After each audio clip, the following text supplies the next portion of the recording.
Hey, what is going on, everyone? We should hopefully be live.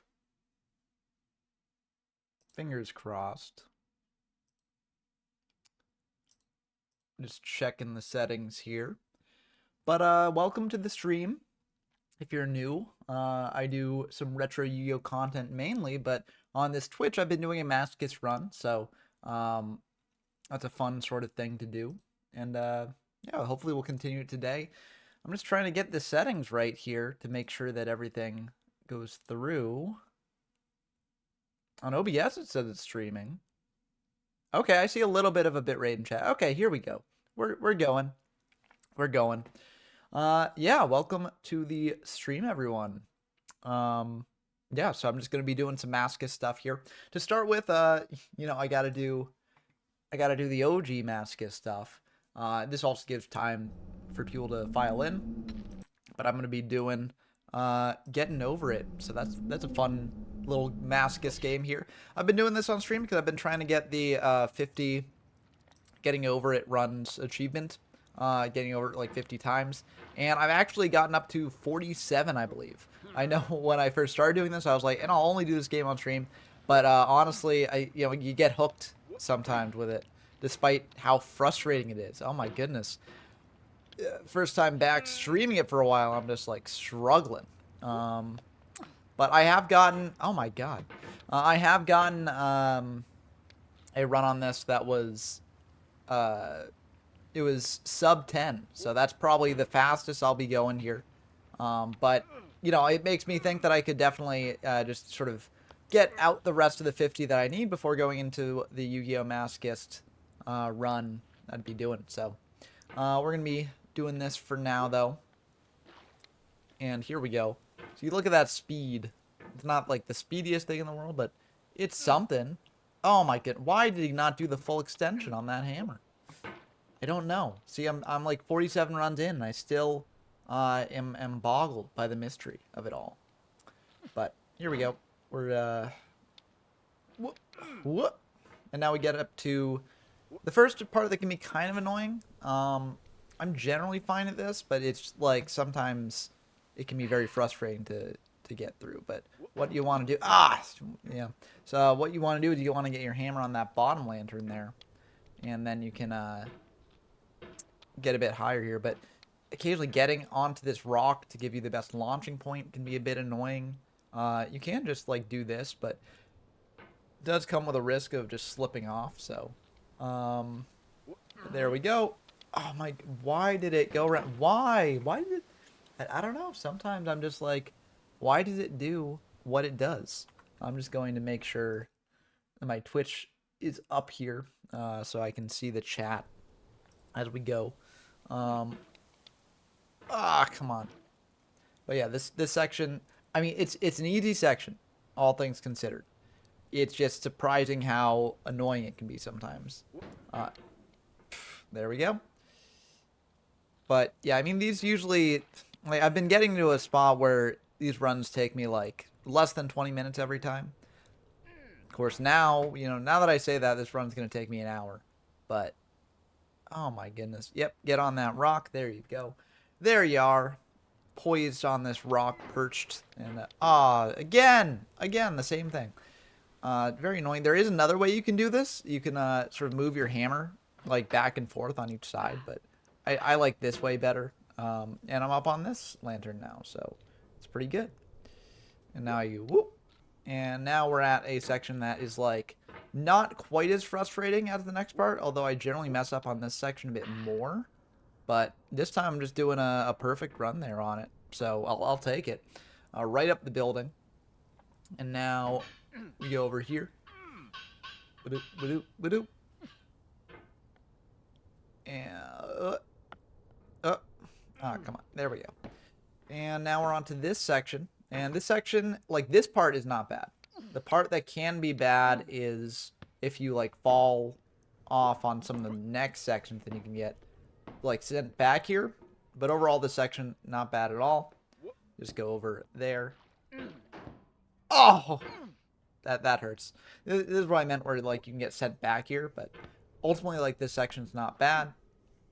Of course, now that I say that, I get sent down here into the concrete divider purgatory there. Damn,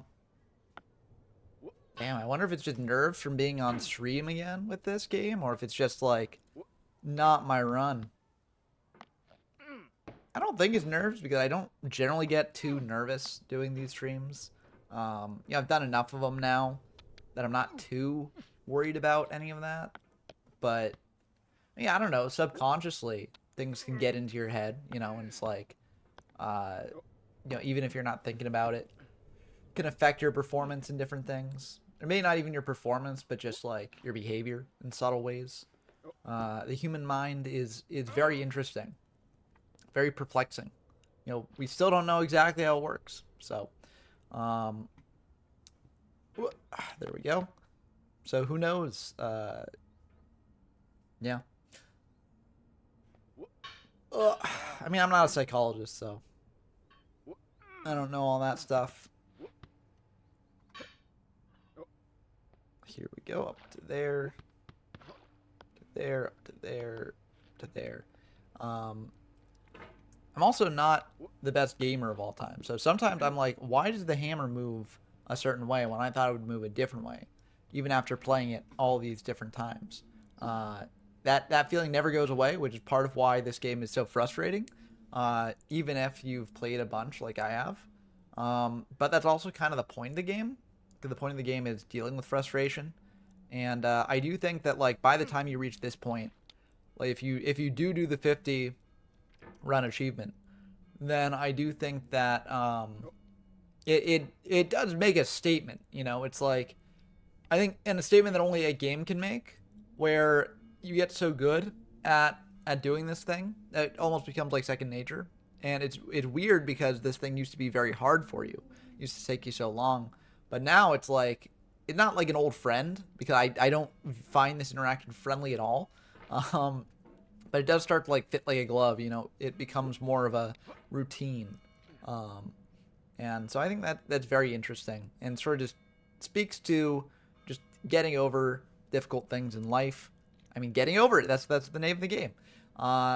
So I do think it's like, I wouldn't necessarily recommend going for the 50 run achievement because I think it's largely been a waste of time, but I do think it's like interesting at the very least. So yeah, that's my take on it though.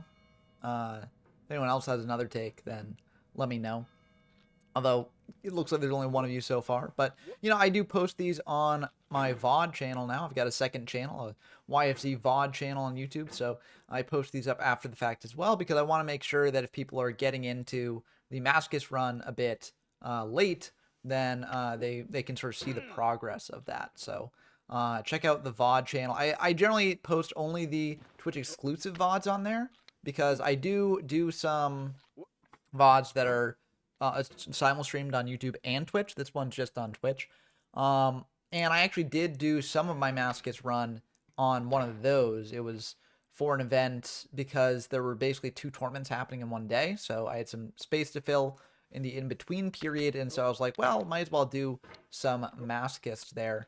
And I did. So there's a little bit of a gap between the last Twitch exclusive stream I did, that is, and my Mascus run here, but you can check that out on the YGO from Zero YouTube channel, which is my main channel there.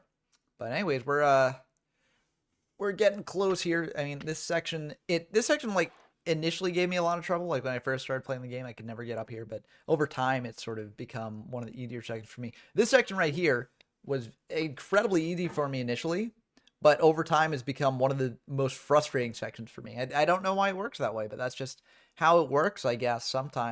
Sometimes when you learn more about something, things that you once took for granted can become a bit harder to do. So kind of an interesting dynamic there.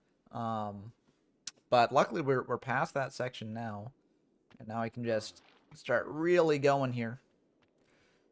Really zooming along. Just jumping between these rocks. It's very frustrating if you fall on these rocks because it sends you back like so far, but in general, I've generally gotten used to those rocks. The bucket here can be a bit tricky, but I think I'm okay at it. overall. So even if I miss the first bucket, I can generally get some of the others. I could also ride the snake if y'all want. I haven't done that yet. I should probably do that before I finish up the achievement here. But yeah, I'll ride the snake on the next getting over it run here. But here we go. Oh, no. Oh, that can be for... You know what? I'm not going to ride it on the next one. I'm just going to ride it now. I've never ridden the snake, so let's see how it goes. Ooh. Let's see. Whee!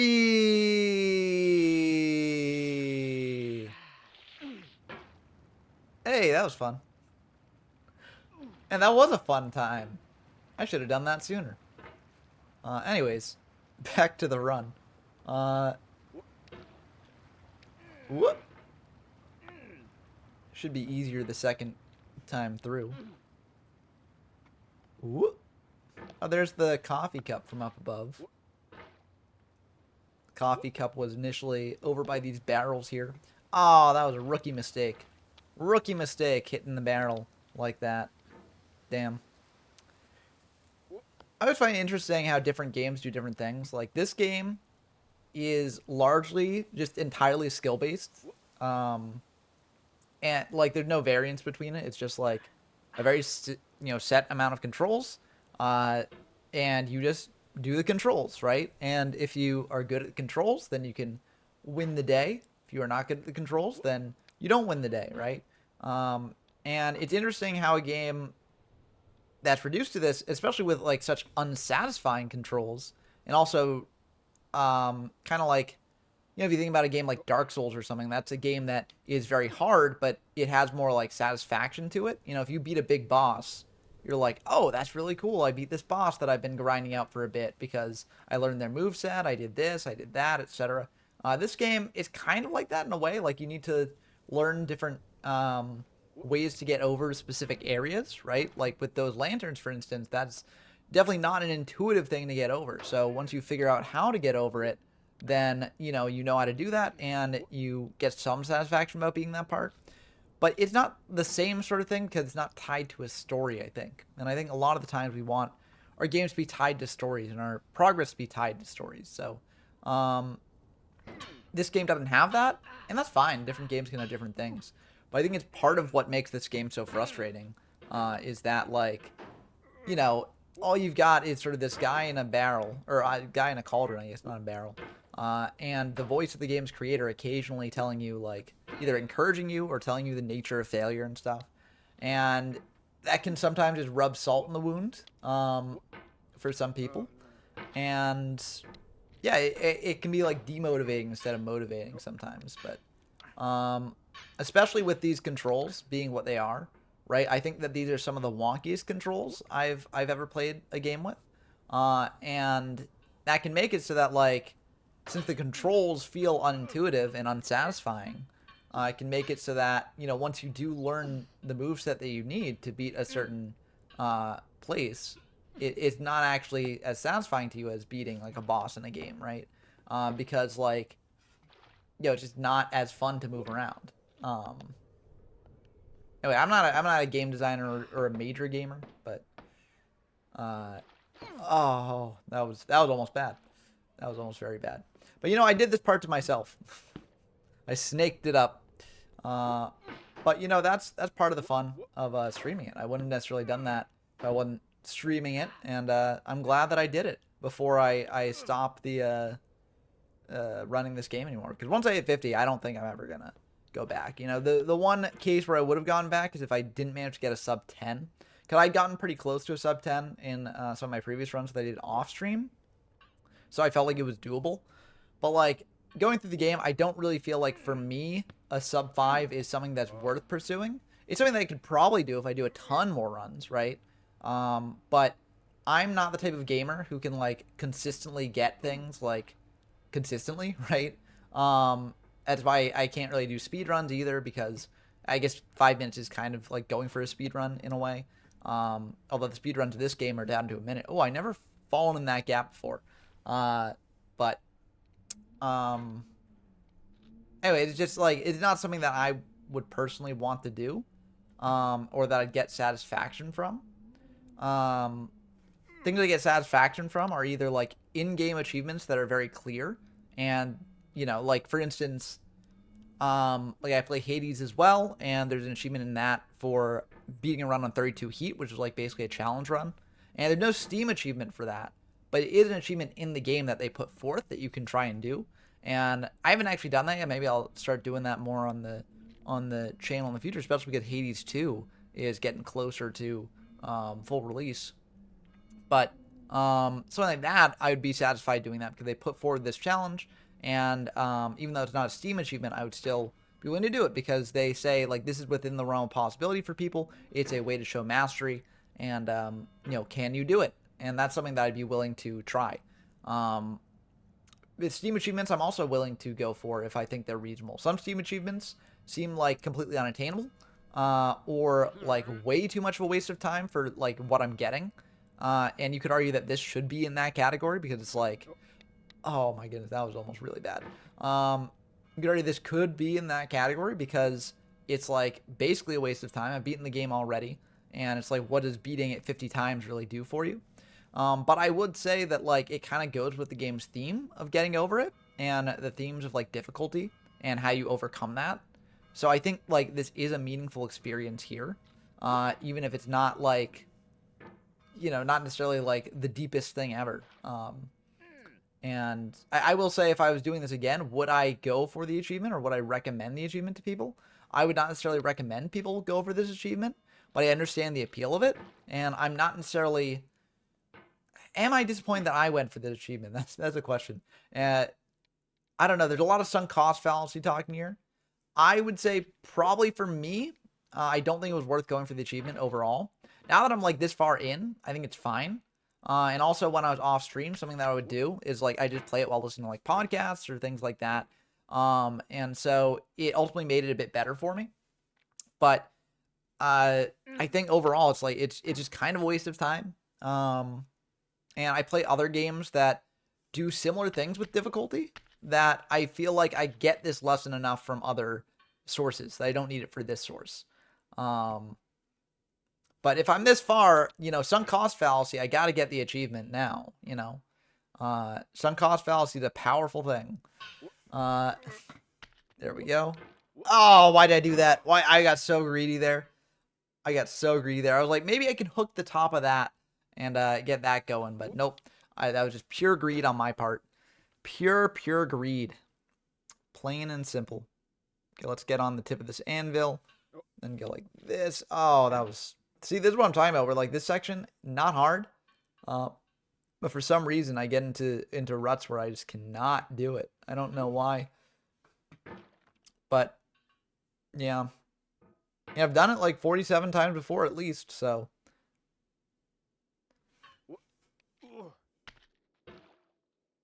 Yeah, I'm good with that. Now I use this to scoop myself up to here.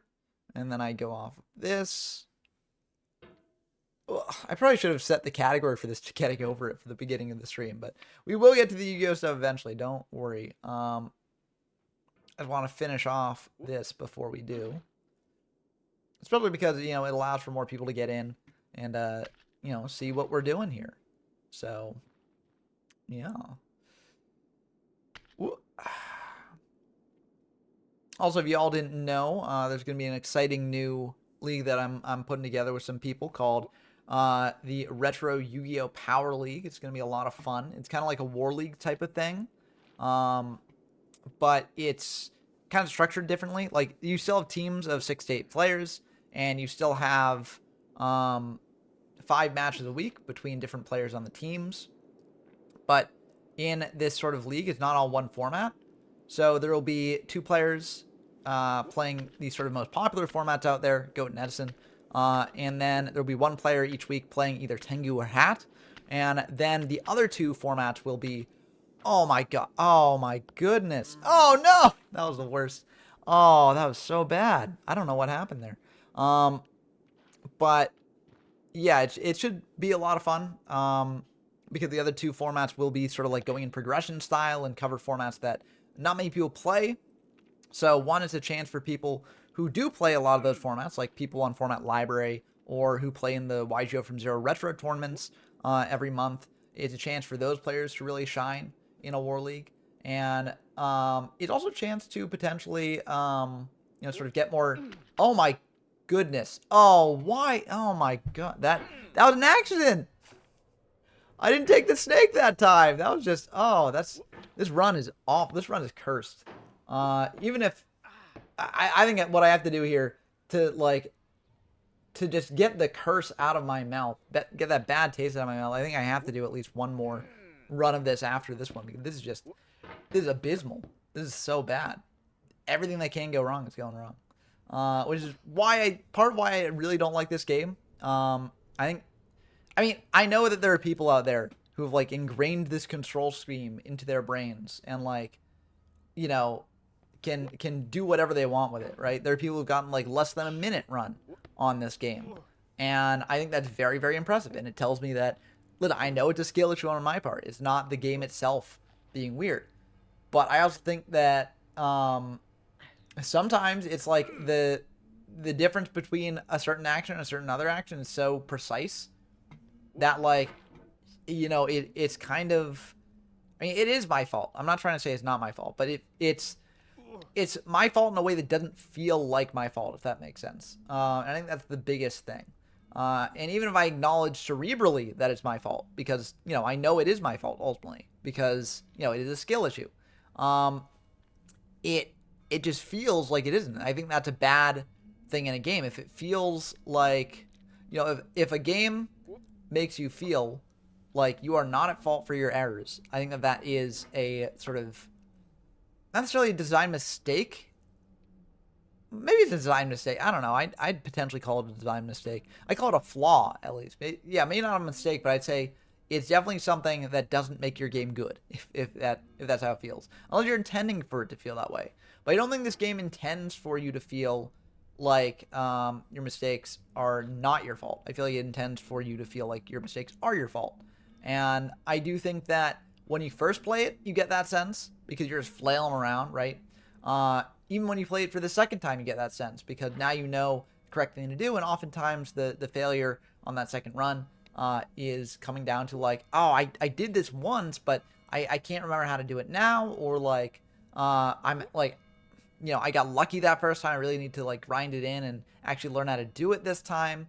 But I feel like when you get this far in and like so familiar with the game, but before you get to like having like basically ground the game out completely so that you're like a god at it, right?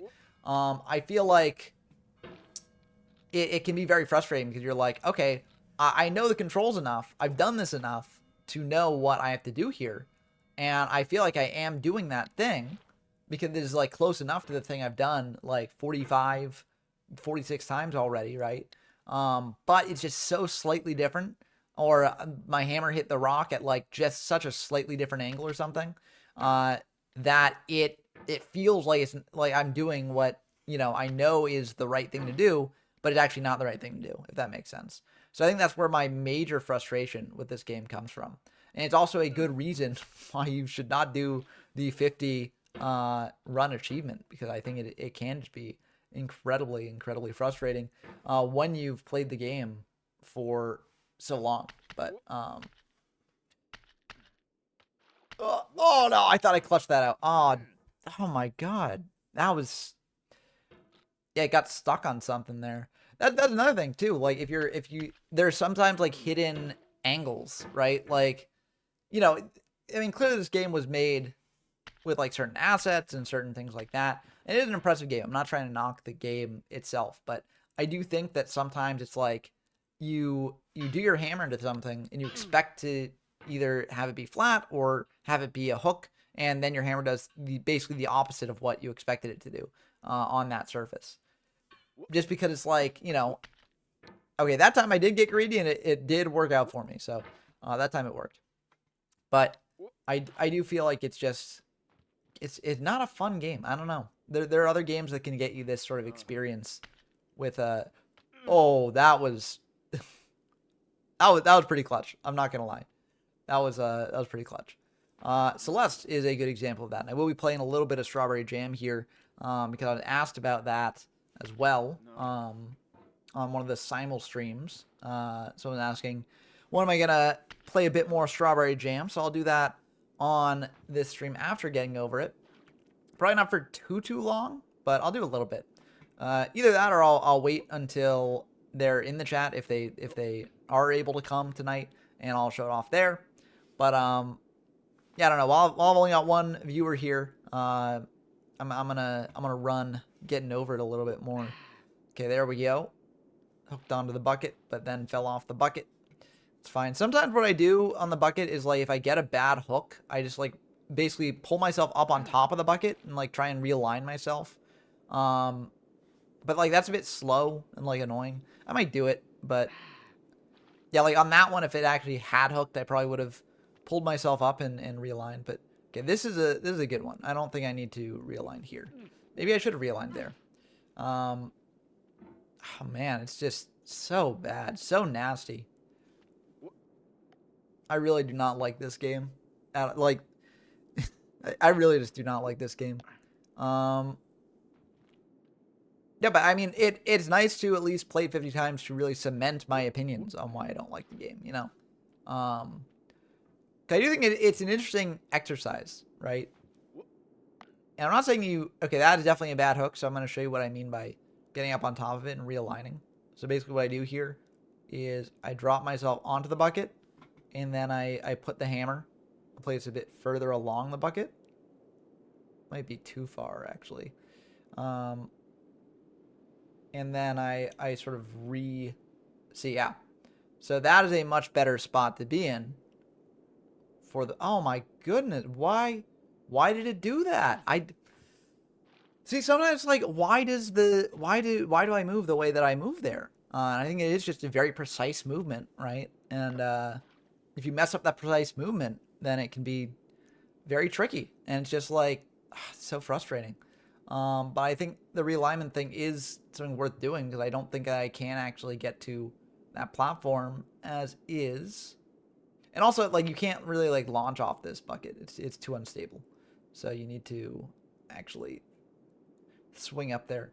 It's not necessarily where I want to be, but yeah, there we go. That should be good. So now I swing over here, now I swing up here, and then there we go. Oh my goodness. This run's so cursed, but if I can get to the ice wall here and manage not to fall off the ice wall, then I think it'll be good. Of course, as I do that, I almost yeet myself off the ice wall. So the ice wall is also kind of annoying. Yes, there are notches that you can remember the placement of. Oh my, see, that was another instance where, like, that was another instance where it's like my hammer got stuck, right? And occasionally when that happens, the mouse moves away from where the hammer is. And then when the mouse actually catches up to where the hammer is, it, like, recoils you and sends you off. And, like, that is something where I'm like, well, it is my fault, because I got it into a position where, you know, the mouse could not follow it anymore. But if you're talking about the controls matching what you'd expect it to do, that's, like, not what you'd expect the controls to do, right? You wouldn't expect it to recoil like that. So it takes an already unintuitive control system, and then once you get intuition for it, it makes it more unintuitive, if that makes sense. So, hello, Zacharoni and Cheese. Welcome to the stream. I'm just doing a getting over it run here before we dive into some other stuff. But after this run, I probably will do some Strawberry Jam. I know you were asking about that before. And then after that, we'll get into Master Duel Masochist. But I was initially planning on just finishing the 50, but can you multi-stream variety content on your VODs channel? I pay for no ads on YouTube, but can't currently afford to do the same on Twitch. Yeah, I can do that, actually. That's a good idea.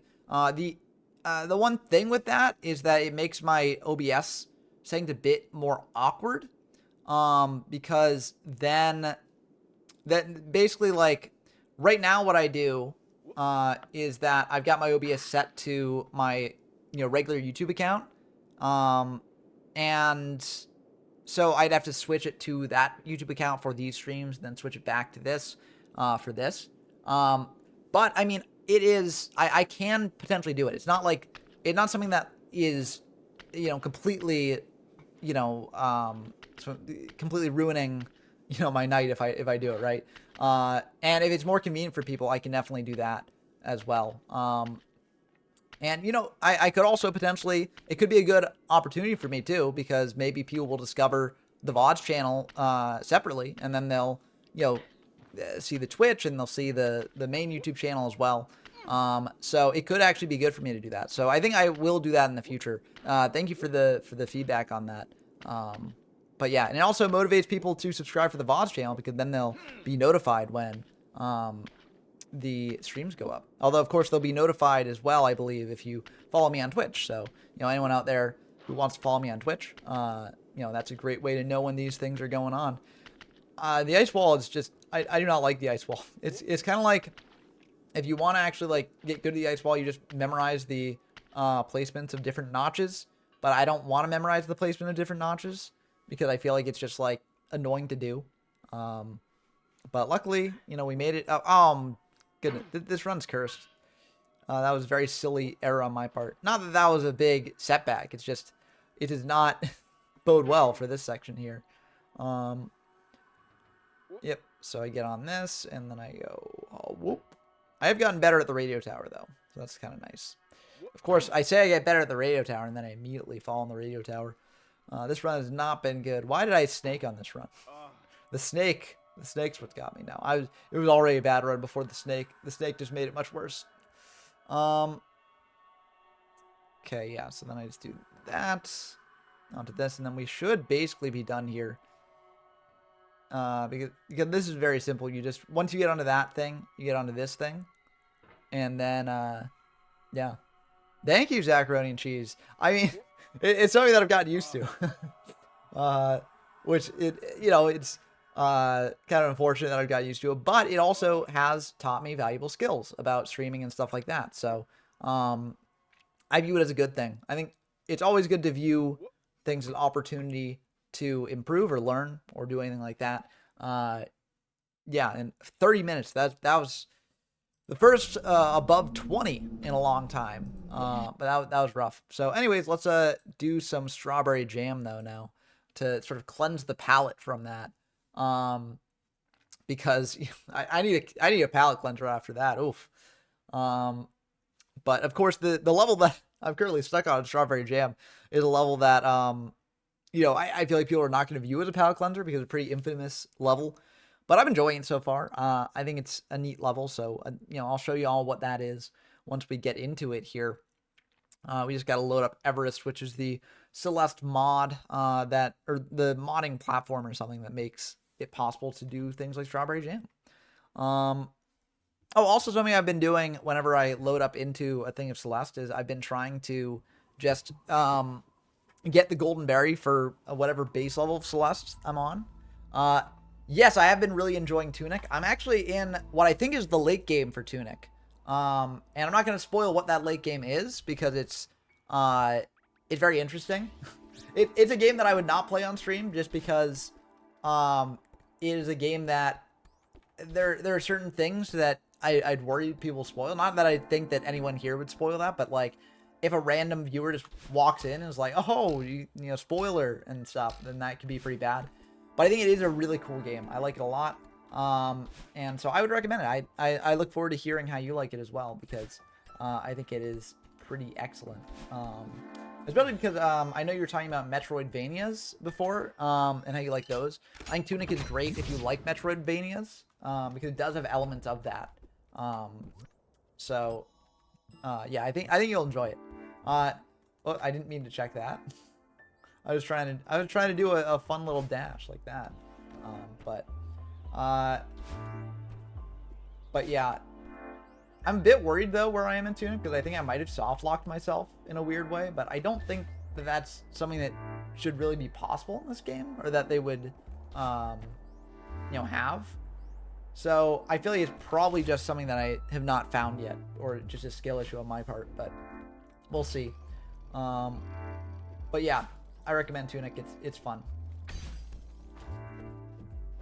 Well,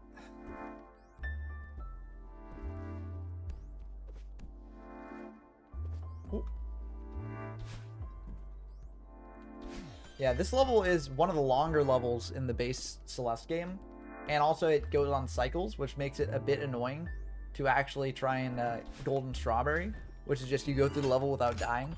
I like to make an attempt every time I play Strawberry Jam here. Oh no! Damn. Did I commentate before YGO from Zero? No, I didn't. It's actually YGO from Zero is my first sort of anything like in front of a camera, really. So yeah, you know, it's just something, you know, I've been doing YGO from Zero stuff for like 2 years now, and while commentating replays, not commentating live events, I think a lot of the skills from that does carry over. And especially because when I commentate my replays, I don't really use a script. I just sort of that's not enough there. I just sort of like, you know, I gather my thoughts beforehand. I know what I want to say relatively, but I just sort of go in the moment and what I see at the time. And I think that does prepare me pretty well for doing like live commentary on things. I didn't quite make it over that one. This level here, by the way, is called the Tower 14, which is kind of infamous among this mod, just for being very annoying. Just based on what people view it as, and I can definitely see why. There's a lot of very tricky maneuvers that you need to do, and a lot of very like unintuitive techs here. But I've been enjoying it. I think it's neat for what it is. It just is also, you know, very tricky. So like, I'm not sure if I'm gonna even beat this screen here in our time together this time, but like I'm gonna try and make progress on it at least. I can also do the telescope. I'll do the binoculars here just so you can see what the level is. So basically what you do, you dash in the Dream Rock up to here, do the maneuver that I've been showing off a bit for the first time here, and then this section right here with the vertical blocks that you have to like jump between, I've not quite figured out how to do it, because if you grab on to the blocks surrounded by the dotted line, they will fall. And I think what you need to do is you need to keep up one of them so that you can dash into it after you made this platform. But to do that, you need to like jump basically over the spikes without grabbing onto the platform, which I don't quite know how to do. Something that I've thought about is once you jump to the first sort of vertical dream block there, you can grab onto it, make it fall, and then maybe jumping from the other side will help. But I just have not reached that point yet, or figured out exactly how to make that happen. So I'll have to figure that out at some point here. But you know, I'm gonna try and at least figure out that section before going on to the Master Duel Masochist stuff. But if not, that's also fine, because I feel like this will probably take me a fair bit. Damn. That was just I don't even know what that was, but that was a me thing. But see, this game here, Celeste is a game where, like, if I mess up, I feel like I know what I messed up in, right? Or I feel like, you know, yeah, that is a skill issue. Like, it does feel to me like I was the cause for that. Listen, I'm a masochist at heart. You know, I'll go to a fourth masochist game if I have to. You know, I'll do as many masochist games as I have to, as long as people are enjoying it. I also have Jump King in my Steam library, which I know a lot of people that was just bad on my part. Which I know a lot of people should compare to getting over it, but I have never played Jump King, so I don't quite know about that yet. But that's something that I might do after I finish up the getting over it 50 runs, which I might do off stream. I don't know, because I am close to it. So yeah, your stamina runs out there, which is the tricky part of it. You need to figure out when to actually use up your stamina or when to, you know, preserve it. But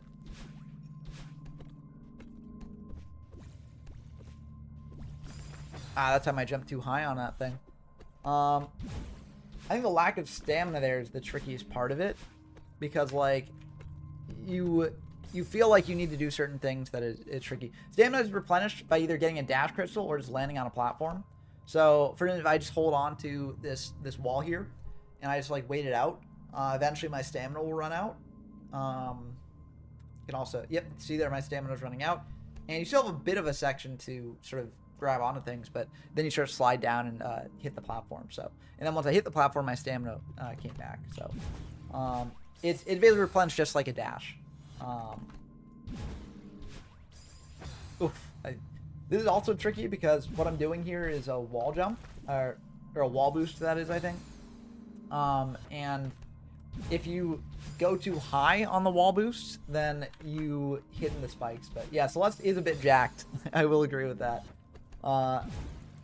Yeah, Madeline here is just like, she's been working out on this mountain, and she is just ripped. Oh, and my run's getting jacked all the time. Oh, see, that's what happens if you don't wall boost high enough. So it's tricky because you got to get high enough to land on top of it, but also not high enough to hit the spikes. So like that. And then you've got to go on here. Whoops. Damn. I just kept using up stamina there. Yeah, I mean, it is a tricky level. I'm not quite sure how to do all of it. Yeah, and then when I try and preserve stamina like that, I occasionally jump too high and hit the spikes. So it's just very tricky stuff. Kudos to the person who designed this level. It was very tough. Like this, you know, they accomplished what they set out to do. But it is very tricky to actually play through. But, you know, actually beating the levels in this map are so satisfying. It's just like, oh, let's go. I'm out of this hell and I'm in a new fresh one, you know. I guess what I could do, I could just so what I tried to do there was I tried to like wait until I'd fallen down a bit and then do the dash boost stuff, but it's tricky because you've got very little timing here. Okay, there. That time I did sort of what I wanted to do. Ah. Man. This is rough. I'm not going to spend too much more time doing this, especially because it's basically just banging my head into a wall here at this point. So don't worry, we will be getting to the Master Duel Masochist section soon. But I do think it's fun to play these sorts of games here as like a prelude to it. So I'll do one more attempt that actually makes it to the second part of this. So looks like that will be this attempt. Okay, well that was this. Oh sure, if you want to give me a cryptic hint, I'll take a cryptic hint here. That might help. And while you're giving me that cryptic hint, I'll just try to do a little bit more here. But yeah, I'll definitely take a cryptic hint. Because some of these levels are, you have to do some very strange things.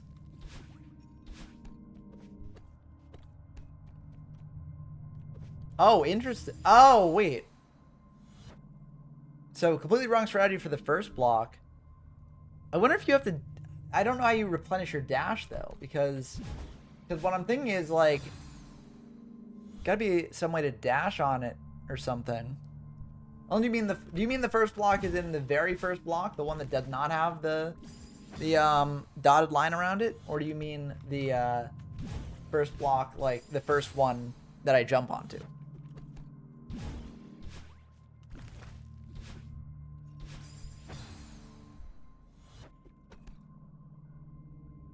One to the left with the lines. Okay. Yeah, because what I was thinking for that one, because I was thinking about, like, if you just grab onto it and let it fall, then you can do something there. Because I'm not sure what the other alternative is to doing that. And that was just a bad dash on my part. But... Oh. So, like, if I grab onto this one and then do something with that. See, let me see. So, what are the different possibilities that you can do with that first block to the left? Well, one possibility is you don't grab onto it, right? And you just try and jump up on it and then go to the second block there. The other strategy is that You do grab onto it, and you let it fall. Oh, the very first block. Well, the very first block, so the thing with this is that my strategy can be different from what the regular strategy they do is, as long as it results in the same outcome. So if basically the strategy that they use results in me making it to this wall here that I climb up to get to the next one without a dash, that's equivalent. And I don't see how a chain strategy with this will get me onto that wall there that you climb up with a dash. Because I think no matter what there, you have to dash up onto the wall to climb it, right? So that's the tricky thing. Like the one on the left, like I can get from that to the next area, so I'm fine with it if it is different. But yeah, I mean the one thing is if they get a dash going in there, but I don't see how they can do that. The one, yeah, I think it's just managing stamina efficiently, right? Yeah, because it's like I fully expect this to not be the right strategy here, because there is something you can do. If you don't want to do this, then there's a way that you can do like a reverse dash, which is like very tricky for me. So that's why I don't do that necessarily. But it is something that they can do if you want to.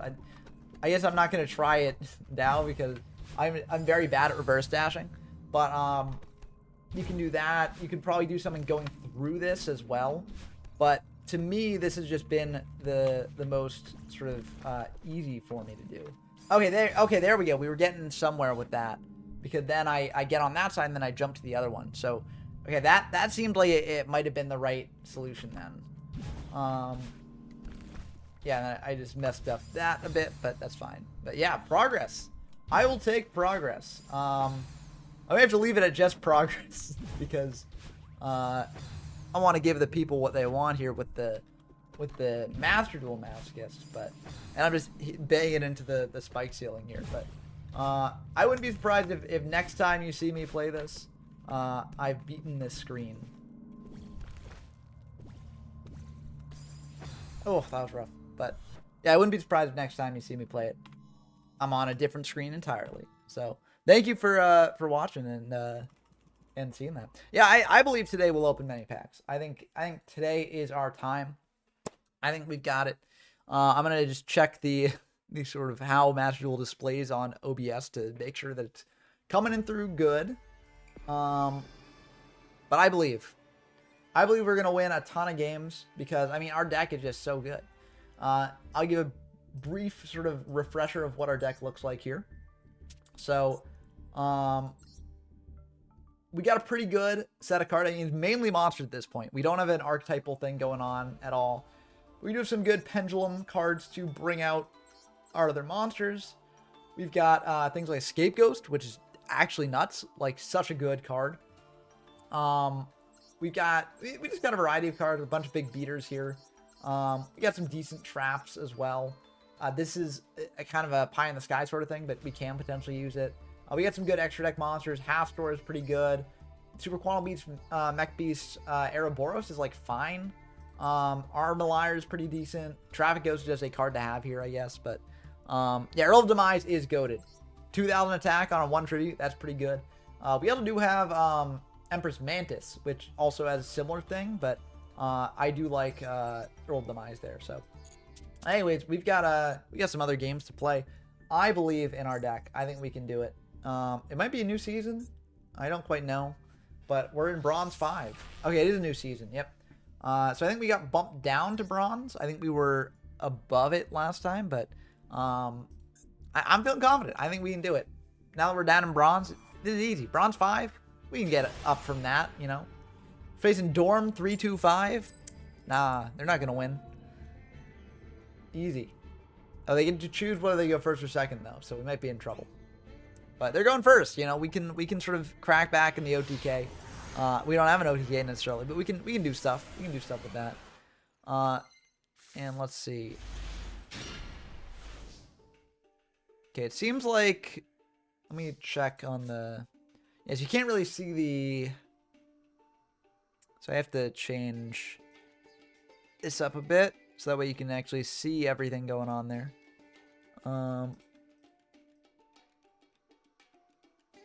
Let's see that. He's almost good. That looks good. That looks good. I think that's a good way to put it. Oh, it's my turn. I didn't even realize it was my turn. So we've got 4 and 9 scale. I think what we do is we just set this and save things for next turn. Because this will bounce something back to their hand. So, yeah. But we were thinking they might be like, oh, what's going on there?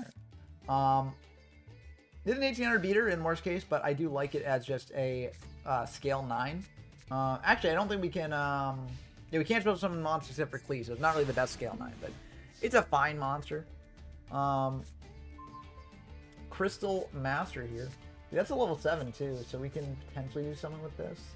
I think what I'll do is I'm going to start by flip summoning Hyper Hammerhead.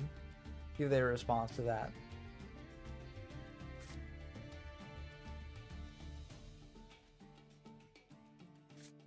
Okay, no response to that, so I'll bring out the Abyss Soldier here. Maxi, okay, that's fine. Yeah, I'm building a Retro Power League deck in Masochist as well. If anyone's watching the stream, you don't know, we're starting a new sort of like War League style thing, which is the Retro Yu-Gi-Oh! Power League. And it's going to be a lot of fun. It's basically like a War League that will hopefully have better vibes than some of the more toxic elements of War League that have been in other formats. And it will feature a variety of formats, not just Goat and Edison, but also Tengu Plant Hat, and a variety of the more obscure formats that I've covered on the channel. So it should be a lot of fun, and we're looking forward to starting. And should officially start. Okay, we're in a very good spot here. I think we can actually win, right? If we just normal summon Cephalopod. Yeah, and Kurobi is really good here. So yeah, let's just normal summon this. So yeah, we'll normal summon it without tributing, and this should be lethal.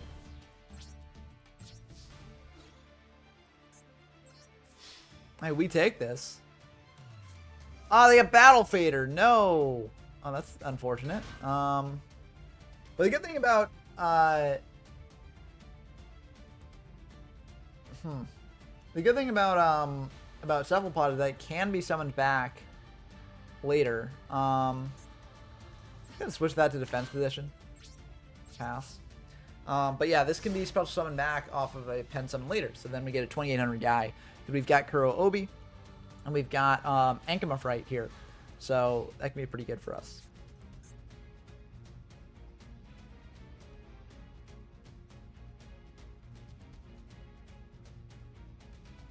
So I'm feeling okay about this. I mean, it is scary. Not gonna lie. Because they could do stuff on the crackback, but still feeling okay.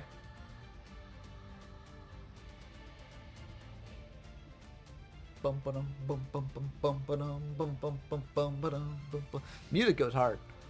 Are they gonna do evenly? Evenly doesn't even do anything on our board. Okay, I guess it does. It banishes one thing. I guess I'll banish the Hyper Hammerhead. That's perfectly fine.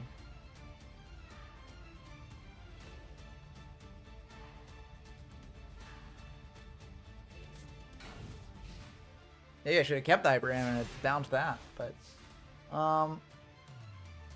we should be good here.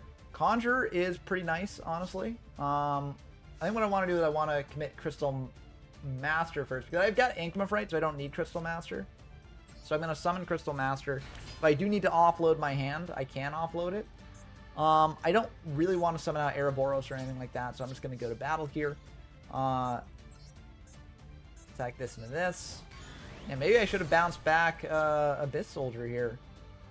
But I'm thinking of that. Oh, I should have bounced back Abyss Soldier, I guess.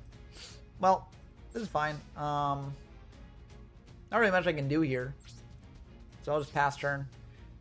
Yeah, I should have... What I maybe should have done is I should have overlaid into Ouroboros and then done some stuff. But I don't know. I think it's fine. Probably if they start popping off, then that's bad for us. Interesting. They want to clear their board. Why do they want to do that?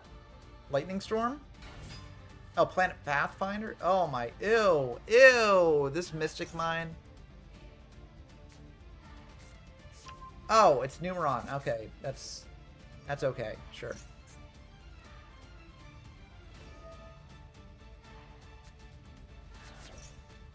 Yeah, mine is banned. Okay, good. So they get to do this stuff, but doesn't that get banished at the end of their turn? So they can't do anything here, right?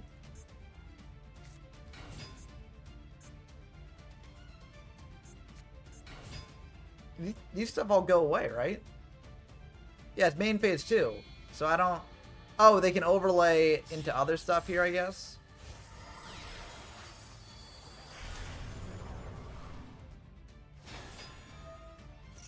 Oh, they're just banishing everything. Except for this guy, which is unaffected by card effects. So yeah, I think we win unless they've got another Battle Fader, right? Yeah, we should still be able to do this. Yeah, unaffected Giga Chad indeed. I'm excited to just, you know, go crazy here. They're thinking they might have another Maxi.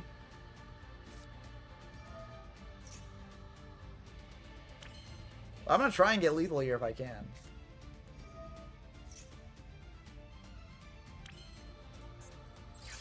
They can't chain Maxi to this.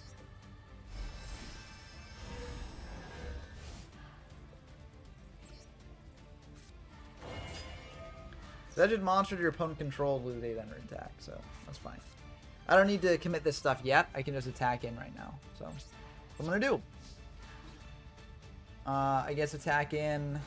They could have Gores. I don't think they do have Gores, so I'm just gonna not respect it really. Oh, they've got Druis Worm. Okay. Damn, I should have offloaded my hand. I'm not attacking in that. Damn, yeah.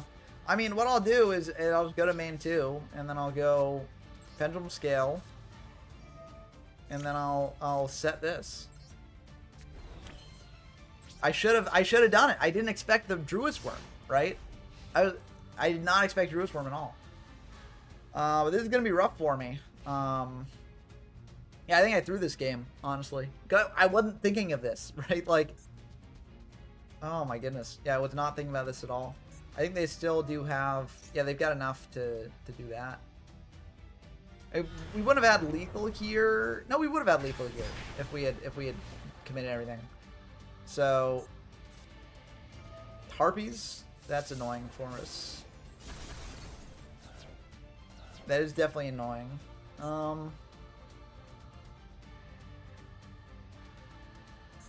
Yeah, it's just rough. I mean, they're still down kind of bad, you know. Because we can bring this back next turn if we have no cards in hand, which we should probably have no cards in hand. But, oh yeah, it feels bad losing this because I essentially threw. There wasn't really a reason for me not to commit everything there and just like make it so that their monster had 800 less attack. But I was not expecting the Druis Worm, honestly. I was not expecting that at all. So that's definitely my bad there. It's just rough. I can still get over the Druis Worm next turn though, unless they have another Bestial to banish it, right? But that's also unfortunate because the way I have to do this now is I have to tribute this, bring out the Earl, and now I can go for the Conjure, but this isn't lethal. It's not lethal damage. So it's just rough because I really would have liked it to be lethal damage. Because I think I might lose the game if I can't do lethal here. Yeah, that's fine. Oh, I guess it wouldn't have been lethal either way because they'd get to send something, but like still. I think we kind of threw at different points here. Yeah. We're not dead yet, but it's very likely that they kill us here. Yeah, because they've got Numeron Network up, so like, yeah. Yeah, so this is going to be lethal damage here. Unless they don't have everything else in their extra deck, but they do indeed, so. Yeah, that's rough. It's a fair loss, though. It's a fair loss. You know, we did indeed lose that one fair and square. But yeah, here we go. The killing blow. Yeah, and there it is. Damn. That's rough. It's losses like that that are the most demoralizing. But it does encourage me to get better with the deck and just try and improve. So hopefully we can try and improve a bit more in our next game here. And yeah, we can take on Numeron for the revenge match. That'd be pretty good. Although we don't really have ways to stop Numeron. We just got lucky there because they bricked early on. But yeah, it's just rough. Rough stuff indeed. Okay, I'm going first. See what happens here. Ooh, that's a cool background. I like that, the live twin / evil twin background. That's neat. I guess we'll see what they do because they're going. Oh no, we're going first. Okay. I don't have. I think I'm just gonna go Trojan Horse in case we draw into, like Orgoth or something. So I'm gonna bring that out. Set Curse of Aging. The Battle Trick, it can potentially come up. So, the sad thing will be if they like, maybe we search something at Paladorn to, in case they have a monster with like 2200 to 2400 attack. But yeah, we're trying to plan ahead here. Might not help us much, but we're trying. Trojan Horse will get us there. We just gotta get Orgoth to the top. You know, that's gonna be what we do. They might be so bamboozled by the Trojan Horse. They might be like, oh, what's going on here? You know, it's a tricky sort of thing. Oh, it's Sword Soul. Yeah, I think we lost this one then.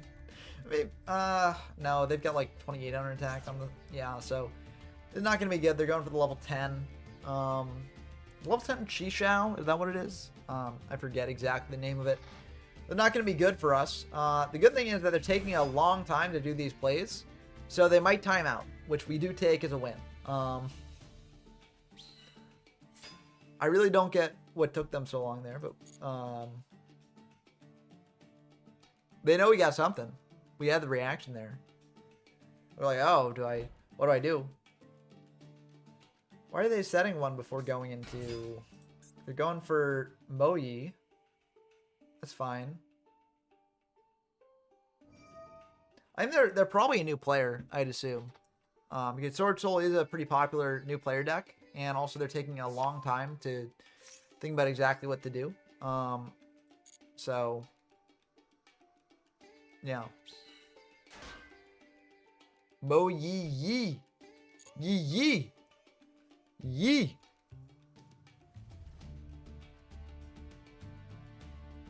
They asked me if I wanted Lusty. I said no. Mo Yi. That's what I said. Don't sync off here. Just attack in. It's too risky to synchro summon. I have a reaction here. It's too risky. Oh no, they did it. They done it now. Oh, Cheng Ying. That's the one. That's the level 10. In their extra monster zone, no less. Yeah, it's 1200 against us. Yeah, we're looking a bit cooked here. Just a little bit cooked. Just a little bit grilled, you know. Roasted over an open fire. Yeah. Okay, that's Chixiao. Chixiao's for level 8. Okay. Oh,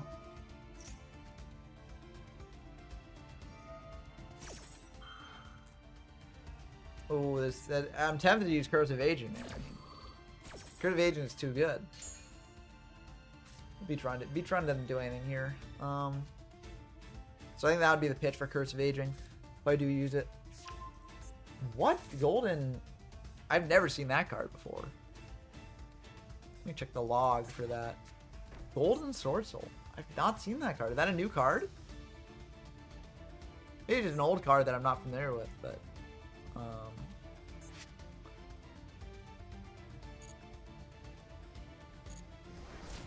I'll just let that go through. I'm not dead here, so no need to Curse of Aging yet. That is true, Zacharoni and Cheese. If only I'd opened 3 Solemn Warnings, this would have turned out better. So that is a bit of a skill issue on my part. I need to practice opening 3 Solemn Warnings a bit more. I mean, that does happen sometimes, you know. I fumble the ball on the openings, so yeah. Okay, Curse of Agent. It really wants me to use Curse of Agent. Let's see here. Nah, there's no way out of this. I mean, there's nothing for them to think about either, so I'm just gonna scoop it up. It's a rough one. Yeah. Because they were well within time, I think. I don't think there was really, you know, much more time shenanigans we could do there. Ever since we won against Tempai, after they timed out, you know, that's been my, like, holy grail. I've been like, well, you know, we're basically down on board, but if they time out, you know, then we win. That's what we got to do. We have not won a coin flip this entire time. I mean, that's not bad necessarily. It's just kind of funny. Are we gonna go first or second? I don't know. We're going second, looks like. Okay. I should have figured out that the first duel was on Numeron because they made us go first. So, okay, we have a pen monster in hand. We got a 1900 beater. That's not terrible. It's a scale 1 too. That's a pretty good scale. Looks like our opponent is not doing much, just setting 2. It could be lab, but not. I feel we're doing pretty good. What's that Earl of Demise from? I believe it's from... Oh, is it Labyrinth of Nightmare or Legacy of Darkness? I believe it's Legacy of Darkness. But it might be Labyrinth of Nightmare. I'm gonna lock in... Oh, it might be Dark Crisis too. There's a couple of good options for that. I'm gonna lock in Legacy of Darkness. I'm gonna put that in there. That was a set that had a lot of fiends in it, so maybe the Earl came out there as well. And that's what I'm gonna go with. This does not help us with our pen scales, but LON, Labyrinth of Nightmare. Okay, yeah. I was like, it's one of the LO sets. But I did not get the right one. Do I go Beatron here? I don't think I go Beatron. I think I just go Boggart. No. Could just get out the Cephalopod, honestly. Yeah, a lot of tough stuff. I'm just going to summon out the Cephalopod.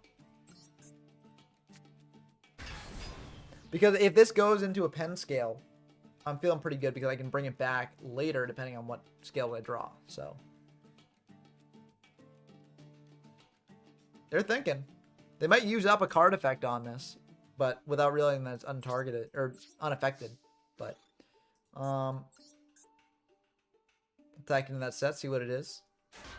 Oh! Yeah, I should have gone Boggart Knight. I should have gone Boggart Knight. That is unfortunate. Well, you live and learn.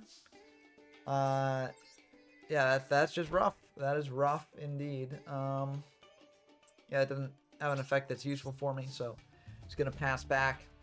Ooh, yeah, I'm making all the misplays tonight. All the misplays. I figured if they had a super heavy samurai, they would normal summoned it, and then you get to bring it on defense. But actually, I guess this one doesn't go in defense immediately. But oh, are they? Oh, there's another Masochist player. Okay, that's fine. Always nice to see another Masochist player in the wild.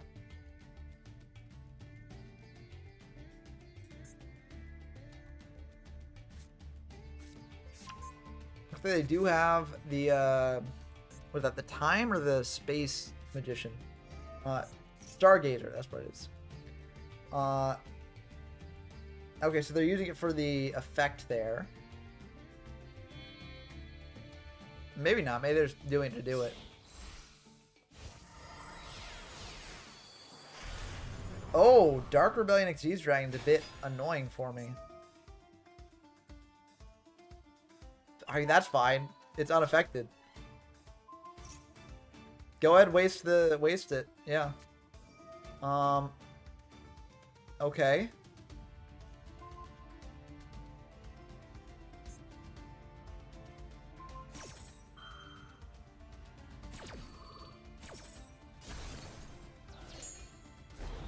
Wait, I thought this was unaffected.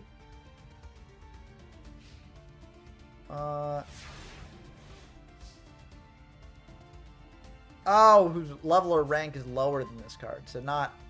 Yeah, okay, I see. We don't have a level 7, I believe. We do have some stuff we can do here. So let's check the extra. If we just go into Ouroboros, we can actually set that thing down and beat over it. So that's what I'm going to do. It's time for Beatron. It's Beatron time. And let's go into that Ouroboros here. I'm not going to put it in the extra monster zone. To be fair, I probably should have put it under... I probably should have put it in this zone here, but...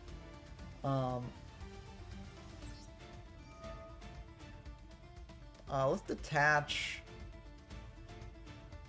Get the Cephalopod. It just goes to grave. It's unfortunate, but we have a way to bring it back, which I don't think we do. Then we can do stuff with that, but I'm just going to attack into that. There we go. I'm feeling okay about this, honestly. I'm not feeling too bad.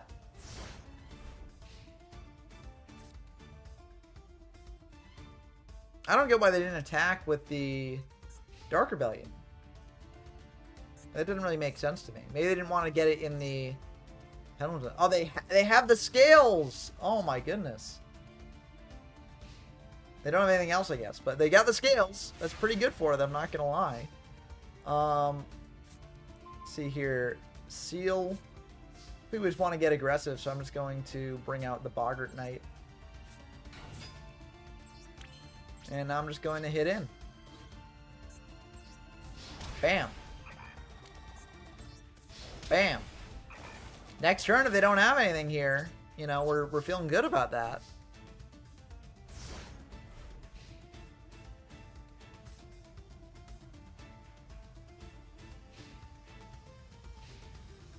Let's see what they do. Oh, they got something to bring out. Okay, that's unfortunate for us. Or is it? That's not the best, I don't think. Yeah, I don't think they can do anything with that. So we're feeling good about this. Yeah, I'm feeling very good about this. Depends on what that back row is, I guess. But, like, I mean, I don't know. I'm not too concerned. Do we have a Water Nan to pitch for Abyss? No, we do not. Okay, but either way, we did it. We did it. If they attacked over Cephalopod, we would have a much tougher time of it. But we were able to do that, so that's pretty good for us. I will take that. Bronze rank 4. And we get some legacy packs as well, it seems. Okay, I'm happy with that. Let's open our pack, see what we get, see how we can improve the deck. I definitely noticed some flaws with the deck, for sure. Just minor ones, though. Not super big flaws. So we got one master pack coming up here. One pack. What will we get? Will we get anything good? Only time will tell. Let's see here. Come on, give us something good. Generic Synchro. Okay. And will we ever summon that? Probably not, but it's a generic Synchro, so might as well put it in the extra deck. Whoa, okay, that's a good one. That is really good. Hold up. We can cheese some wins with Geonator. Okay, I like this. I like this. Let's cheese some wins with that in the future. Is it always treated as a Noble's Arm card? Okay, we've got a monster that pairs with a Noble Arm stuff. Is that worth playing this? I mean, it's just a 500 attack boost as well. So I don't hate this card for our deck. I might include that. I don't know. We got a Kaiju. Okay, that is interesting. The issue with this is that we don't have a way to deal with this Kaiju. So, yeah, I don't know if we include this. Because I don't know how we get rid of it. I guess what we can do is if we have Geonator, we can bring this out to a zone that Geonator points to. And then swap it that way. But I don't know. This might be more trouble than it's worth, honestly. Melfi, we don't have a Beast 6E's monster, so we can't do anything with that. Booj Intervention, we don't have any Boojins. Let's see what our rare is here. Ice Jade ran Adrian. We do have some water monsters. But I don't know if this does... Yeah, I don't think it's done anything for us right now, so we can't really play that there. And then Cybernetic Revolution, we don't have a Cyber Dragon or anything that calls itself that. So, but still, I mean, I'm very happy with Geonator. I'm also somewhat happy with Celestial Sword Ayato, so we'll have to figure out how that slots in the deck. But let's also dive into a Legacy Pack. There we go, Legacy Pack right there. We got one Legacy Pack to open. Hopefully it's a good one. Maybe we can get Guardian Ayatos. I don't know. If so, I mean, that's very good for us, because then we're definitely including the Quick Spell there. But Spiritual Whisper. Let's return this. When this card pen. Oh, we don't have any rituals. But I mean, that's decent defense. I actually think we include this card because it's kind of sticky, and then Z Metal Tank doesn't do anything for us. But I think we put in Spiritual Whisper for sure. That's a pretty good card. I will take those. Those are pretty good. And I think we can update our deck a bit here. Edit deck. So the card that pairs with Noble Arm stuff is Pelennor, if I can find it. Where's Pelennor? It should be here somewhere. There it is. So Pelennor, it lets us destroy the equipped spell and then draw a card, which I think is pretty good. So I think it's worth putting the Ayatos in the deck. I mean, Ayatos also just a 500 boost, right? That can come up. So I don't hate this. I don't hate that at all. Yeah, synergy, exactly as Acro and Cheese said. And I do really like Spiritual Whisper as well. We put Geonator in the extra deck for sure. I think Transcendosaurus Glaciosaurus, I mean, there are weird cases where it can come up, so I'm going to include it. It's not the most likely thing to come up, but I could definitely see it coming up, and I don't think we're ever going to pull off the Ankama Fright sort of condition again, because we have to get out so much of our deck. So, I mean, we're playing the Harmonizer Gradiel in the deck, so, like, I think we include this. Question is, what do we get rid of? I think Dracovac is something we can get rid of. But it can... No, we probably do this because, like, if we're including... I mean, Celestial Sword can be used on anything, but, oh, Transcend the Water, so it can be summoned with the Ice Jade Tuner. That is very interesting here. So we can potentially do stuff with that if we want to. But, like, how often is this going to come up? How many waters do we have? We have, one...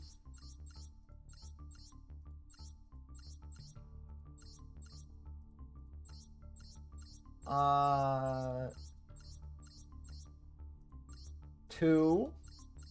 I think I missed Abyss Soldier here. So we got 3 waters. So, like, I mean, including the Ice Jade can pair with Abyss Soldier, right? Because a water to pitch as well there.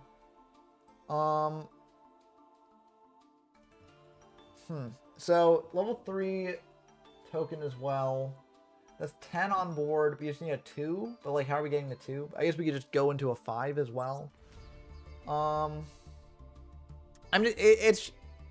I don't know. It's definitely an option. I just don't know if it's the right option. I think we take out Big Core. Big Core, I feel like is pretty bad. Scapegoat tokens, that is true. So, yeah, we can do stuff with that as well. Yeah, I guess it comes up more probably than, like... I don't know, Orgoth. Maybe it's time to take out Orgoth and Trojan. I feel like it's probably time to get rid of those. Orgoth's so cool, though. And you can bring it out off the pen stuff, but... yeah, it's probably time to cut Trojan. Sorry, Trojan, your time's come. And yeah, this is probably good. Maybe we kept... No, we probably need some level 4s just to pair with things, so... I'm going to go with this. I think this is a good start. And then if we need to put the Orgoth back in, we can sort of do that as well. But yeah, I'm curious to try it out. I'll try out the Ice Jade tuner here. And we'll see how this goes. So let's save that one and dive into the game here. We also do Maiden of the Aqua, which I saw in the collection there. That could be a thing to bring in. We got Giant Soldier of Stone as a 2k defender. That's just kind of there as a 2k defender. But it's a non-effect monster, so I figure, you know, pairs with Draco back. But if Maiden of the Aqua pairs better with the Ice Jade, then that's something. I don't know. We'll see what happens here.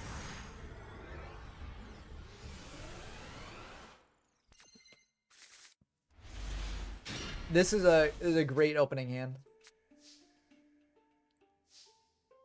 A great opening hand. Okay, we just set Scapegoat. I mean, any hand where you open Scapegoat is just actually cracked. It is so good. It is such a good hand. Holy moly. And we also got Kuro Obi, which is like the best pen scale in our deck. So, yeah, I'm feeling very good about this.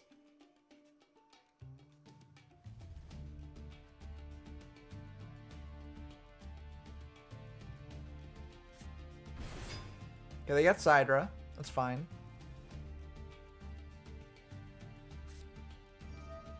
Oh, no.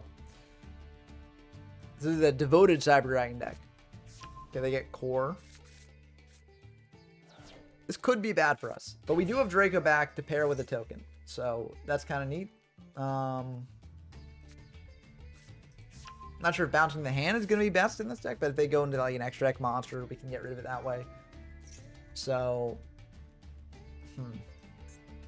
oh, it's Cyber Dark. Okay, so it's not Cyber Dragon. But I don't know what the Cyber Dark cards do, so I'll have to see what happens here. Yeah, it's probably the structure deck here. Oh, and they got Machine Dupe as well. As long as we have one token at the end of this, I'm okay, but it looks like we might not get one token at the end of this, which is going to be pretty rough.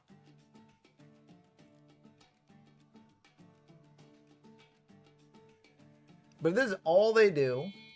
Okay, they're going to go into a monster as well, so... yeah, Trooper format dupe. There you go. You got machine duplication coming through here. Nova... Let's see. Yeah, that's just to go into infinity, I assume, yeah. Yep, there's infinity. I'm trying to remember if infinity is a problem for me. I don't think... Can it activate its negate during damage step? I don't actually know.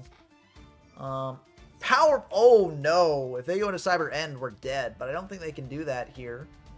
Cyber Deck Impact not in the structure. Or Cyber Dragon Infinity not in the structure. Oh, Cyber Dragon Infinity not in the structure. Yeah. It would be better for us if this was the pure structure, but... Going for Chimeratech Rampage Dragon, that is a problem for us, I believe. Right? Yeah, there's a problem. We're going to lose all our cards right here, I think. So. Oh, it does work in damage, yeah. So that's going to be very rough for us. I think we just lose the game here. Damn, our powerful opening of just Scapegoat's Past did not do it for us. Damn. That's rough. Who would have guessed? Who would have thunk? Certainly not me. Scapegoat is just, it's so reliable up to this point, but yeah, I think this is all of, maybe they choose not to negate it.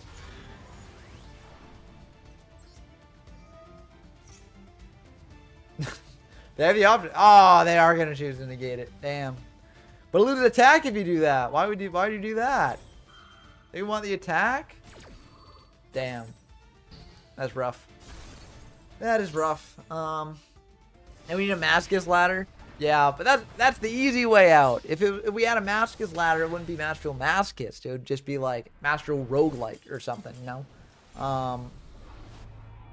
Or is this a Roguelite? I don't know. Do y'all think the Master Mascus challenge is like a Roguelite challenge? Or do you think it's just its own thing? I guess it's kind of like a Nuzlocke in a way. But not really like a Nuzlocke because we don't like... Oh, why did I edit deck? I don't want to edit deck. I just want to duel. I want to jump back in there. Get another win. Get some more cards. You know.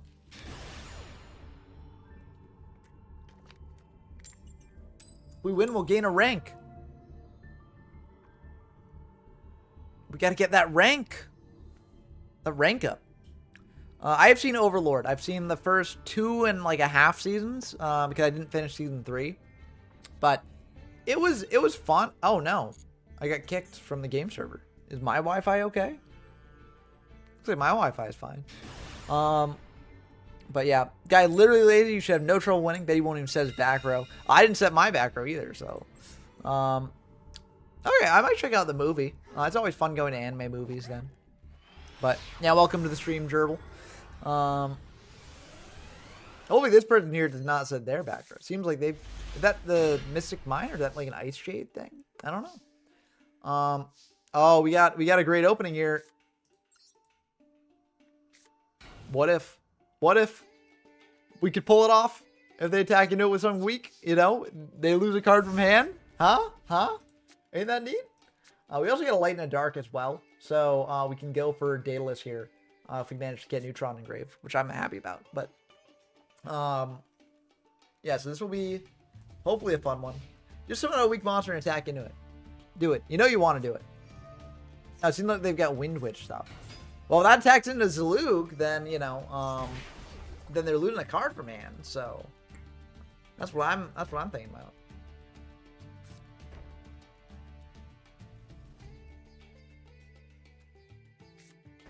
What are they doing here?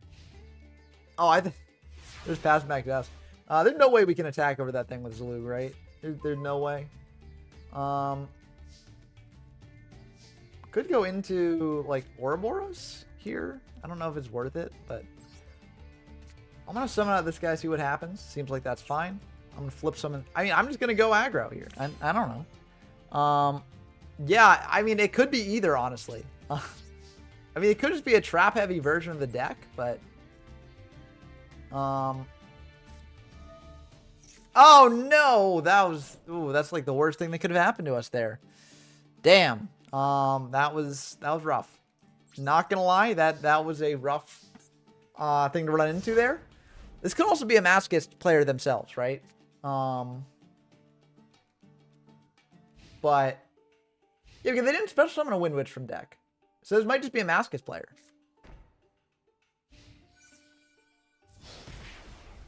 Anyway, next turn I'm just summoning out the Dawn.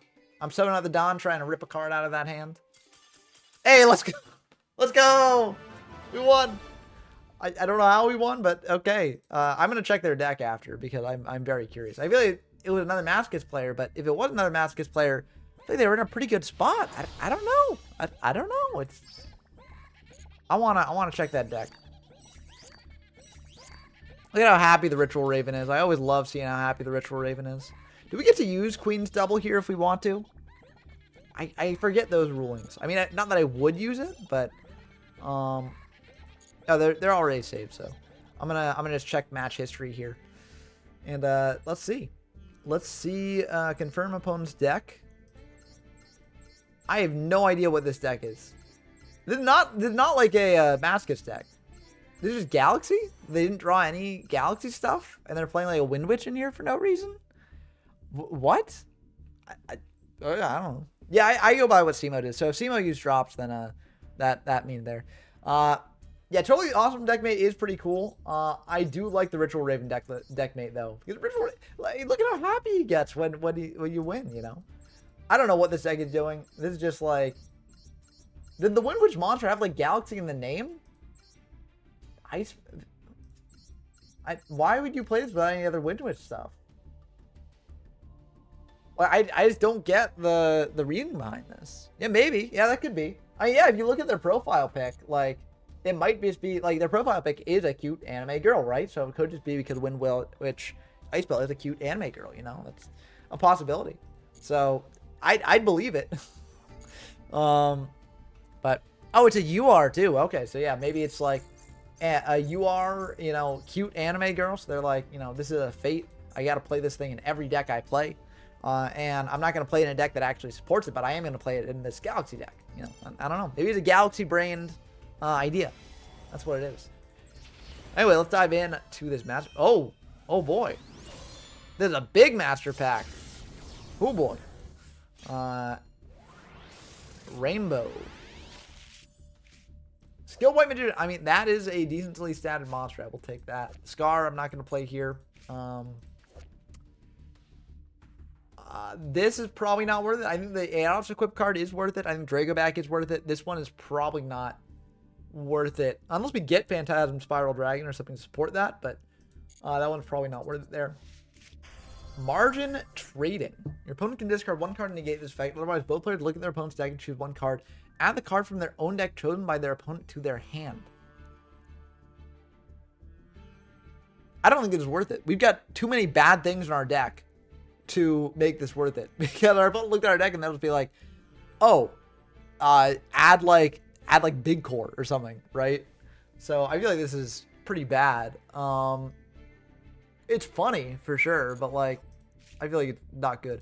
Raijin is neat. I don't think we have a way to bring it out, but Raijin's cool. Yeah, I guess that's true.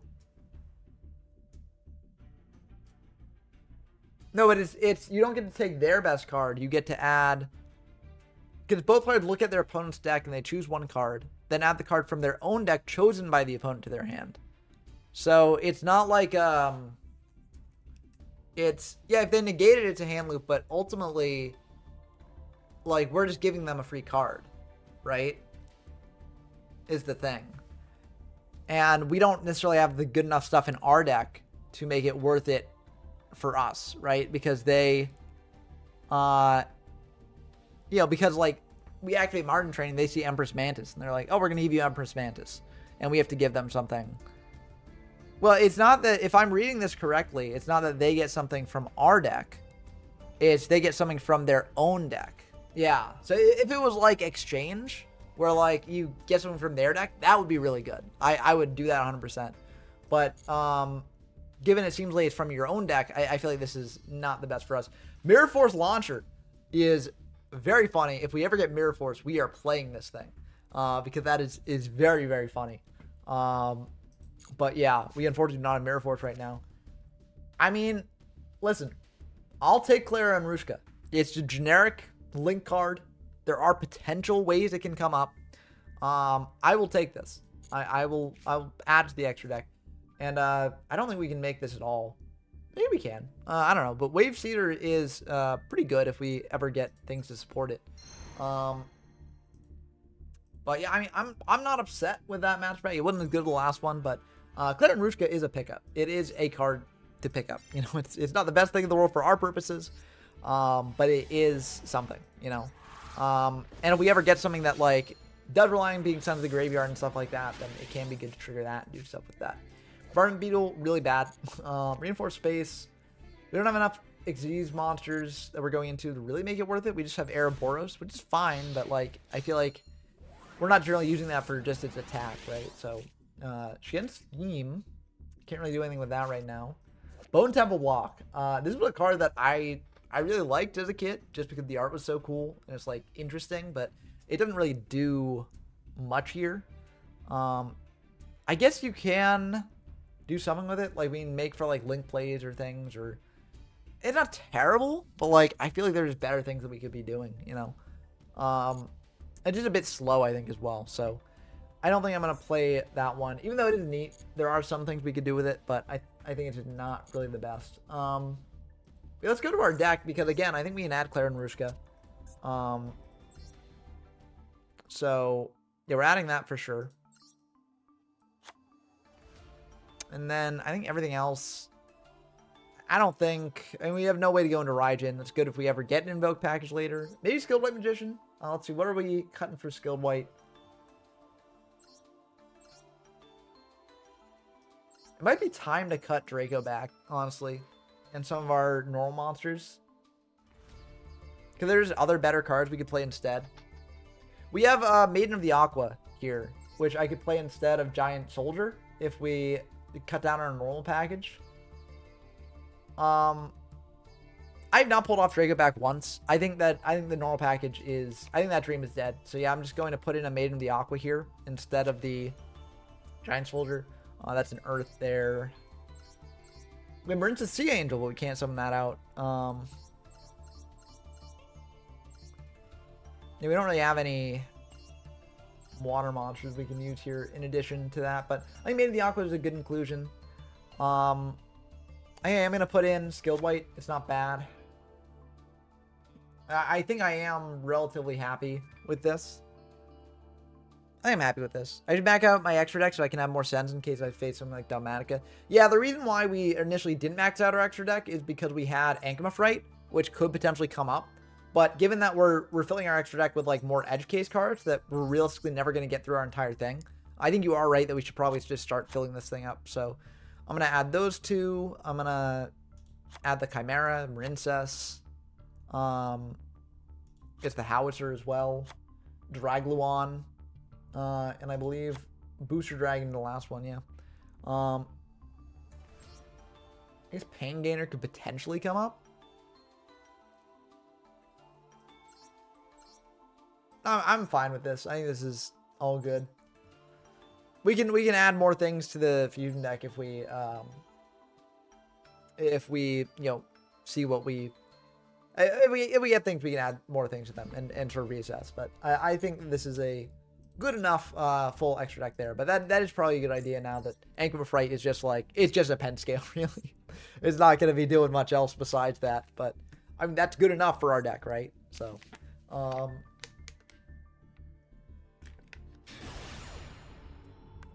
we're facing the Stratos here. We got a hero player. We'll go first. I think going first is fine for us. Oh, I did like a little thingy. Bartmeal, it'll level 2. That is true. But is it worth it? I don't necessarily think it's worth it because it's really bad. Let's see. We have a light to set up for Daedalus.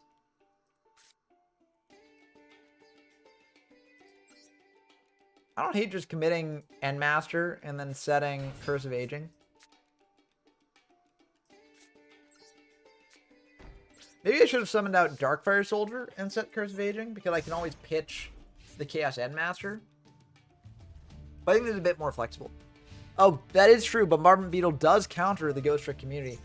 We're not facing the Ghost Trick community, though. We're facing a real deck here. Oh, my goodness. Okay, well, this is the first time I think we've encountered Snake Eyes, so... yeah, there's the Bellstar. Yep. I mean, I've never faced this deck before, but you know, it's yeah, this is GG. I mean, we'll see if they do it, because we have faced decks that are very strong in the past and they've managed to lose because they just ran out of time. So maybe they're just gonna style on us and run out of time. That's a possibility. But yeah, it got turned into a Crystal Beast. No! But, I mean, people have played, I know, like, Jesse Cotton played, like, Crystal Beast, Sapphire, Pegasus, in Snake Eyes. It's kind of neat. There are different things you can do with it, but, yep. That's original Sinful Spoils Snake Eye. Into the Ash, which then goes into the Poplar, probably, I assume. And then Ash for Poplar, and then... Oh, it's a Fire King Snake Eye build. Okay. Think you still generally search Poplar? Or... Yeah, I guess you can do... They probably know their deck better than I do. Like, I am only vaguely familiar with what this deck does. Gonna like to stay up to date on what's going on in the current metagame. But I'm definitely not an expert by any means. So, Rainbow Dragon deck coming up soon? Well, we will have a Crystal Beast deck coming up soon. But unfortunately... Rainbow Dragon comes out in the next set, in Tactical Evolution, so that'd have to be in zombie format when I reach that. But we should be reaching zombie format by the end of the month. I got some more Trooper videos to make, though. Okay, there's the Oak, which then I mean, do they not have Poplar? Is Poplar in hand or something? Or can you do stuff with Poplar in hand?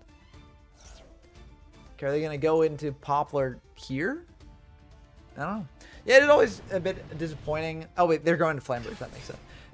It's always disappointing when there's a cool card that can be used in a relatively fair strategy, and then it just gets used as a combo tool in an unfair strategy. I agree with that. I think this deck is cool enough. Like, I don't hate this deck. I think it's neat. They are popping off way too hard. Is Sunlight Wolf, like, part of the combos now? Is that something that people do? Where they go into Sunlight Wolf?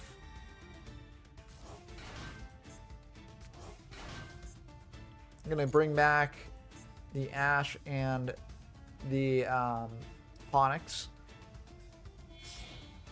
Okay. Yeah, I just have not been up to date on the what people do. I know about Promethean and Fire Princess, so that's a Link 3, so they could have done that there. So, yeah, sometimes you need a bridge to the princess, and then that's a good enough one. Have I ever opened a Ghost Rare, like in real life or in Master Duel?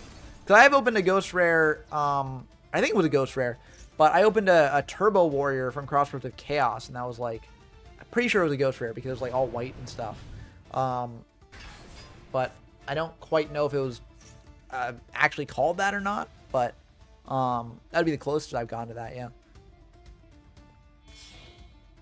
They're continuing to combo off. They might run out of time. I don't know. It's a possibility. Ooh, Legendary 6 Samurai Shien for Ghost Rare. That must be pretty cool. Especially because it's a Synchro monster. So, yeah, that must have been really cool. I really like that Synchro monster. I like 6 Sams. So I like the format when they're dominant. I know a lot of people don't. But I think it's neat. So I'm excited to cover that when we eventually cover it. But I think the 5Ds era will be very interesting to explore.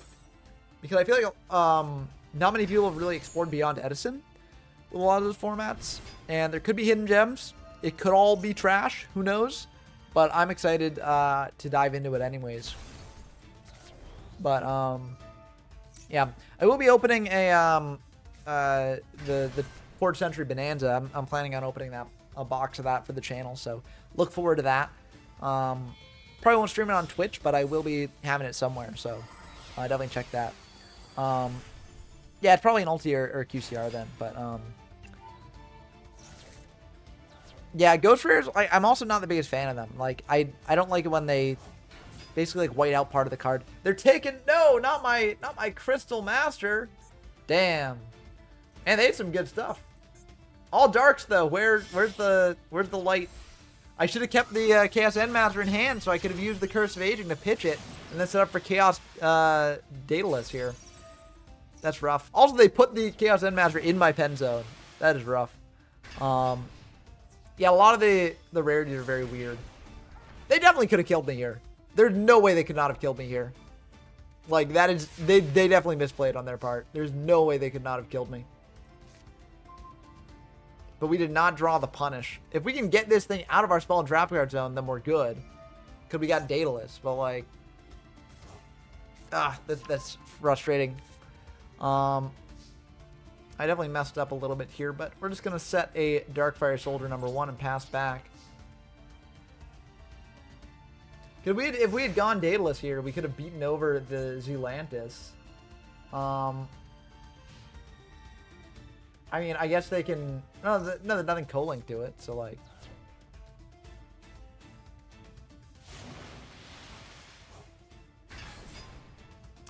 But yeah, we could have beaten over this, and then, I don't know. I think we would have been in not a bad spot, you know? So just like when we were facing the Numeron Network deck earlier, where it's like minor misplays, even though this game should have been unwinnable, minor misplays can definitely cost us games that we could actually potentially win. But now they had the Poplar. I don't know why they didn't do that before. Maybe because they had all the Snake Eye spell traps that they needed, but I don't know. Are they going to kill me this turn or not? They should be able to. You can pop the Ponyx, pop the Darkfire Soldier.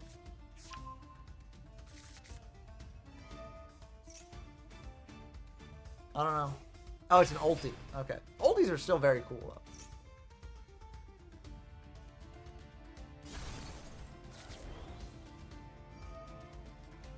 Taking a lot of time to do this. It's on the clock. On the clock. This is lethal on board, so, you know. I don't think the Zealantis would have made a difference. I have dead here either way. You know, but still. You know, it's something to keep in mind for the future. And there I go. Dead. Life points reduced to 0. How many times do you see that on Master Duel? I feel like not many, because most people just concede before they reach that point. But, we're diving back into it. diving back in, will we be able to take down this, I can't read that. That is, I think, Chinese. It could be Japanese, but I think it's Chinese because there's, well, I don't know. I know there are slight differences between Chinese and Japanese kanji, which are like basically like pictographs, right? But I think when it's generally like all kanji, it's more Chinese than Japanese, but I don't know. So, need to learn more about that. But see, we got a water in hand. We got Maiden of the Aqua there. Not bad hand by any means, but could potentially draw a better one. But oh no, oh no, this might be a bit rough for us. Looks like Greek to me. Nah, Greek letters are completely different. I had a lot of Greek letters in college back in my math and physics days. But yeah, so I know a lot of the Greek alphabet. I've also been to Greece, which was cool. We were mainly on the mainland, seeing some of the historical sites. Delphi is a place that I feel like not a lot of people go to in Greece, but it was really cool. It's like when I visited Delphi, it's like up in the mountains where the Oracle was. And it was just a foggy day, and it just gave the whole place this like air of mystery and like holiness, and like it was so cool. Like it was a spiritual experience in like a place that's wholly the ancient Greeks, which is like kind of wild because like no one has that belief system anymore. But being up there, you could definitely feel it. I went around 2016. I think it was 2017, like the first month of 2017. Yeah, I think it was January 2017. So very, very close. Technically more recent, but let's see. I don't think we go for that. I think we just go for, then again, we could set down something.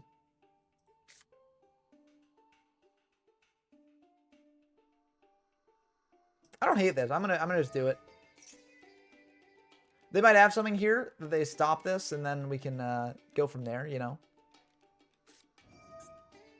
Pitch Black Power Stone. Okay, that is a card for sure. Oh, they got just double Pitch Black Power Stone. Okay.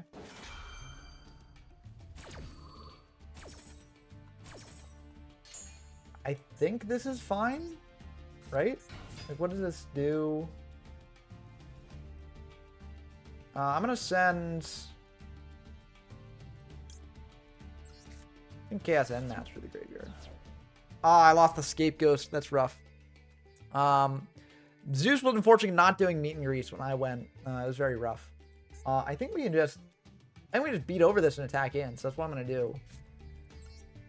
Right, unless I'm missing something here, which I might be. I don't know this deck, but I think we just beat in. Right? Like, what's the harm in this?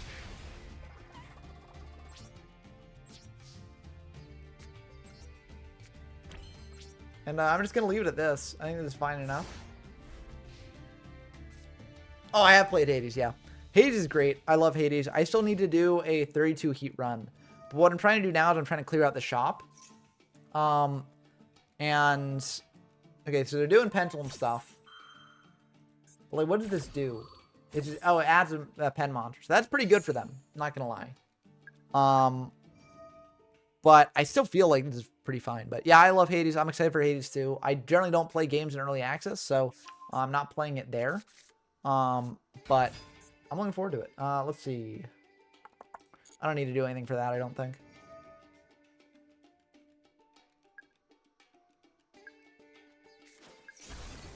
Yeah, it's fine. I get Ataqua in case I need to switch things to defense, so. I've done a 16 heat run. That's the highest I've done. But yeah, 32 is tough. I've got a friend who did 32, and it took him a long time to do it. It's fun. I like that game. Let's see what is going on here. 2800 defense is going to be very annoying for me to get through, but that should be fine. Yeah, we can do Transverser play. It was very funny.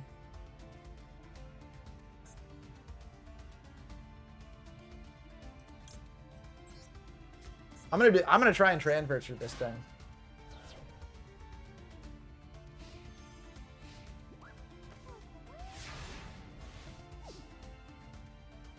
Yeah, I can transfer this, so I'm gonna do it. Why not? I think the thing we want to use for the transverse to give him is let's see, is that just when it's summoned? Okay.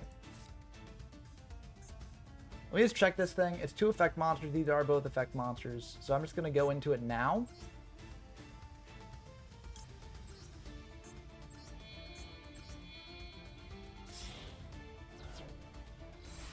And I really hope the zones works. Yep, there we go. The right zones. Let's summon this thing out and attack. And let's use the effect.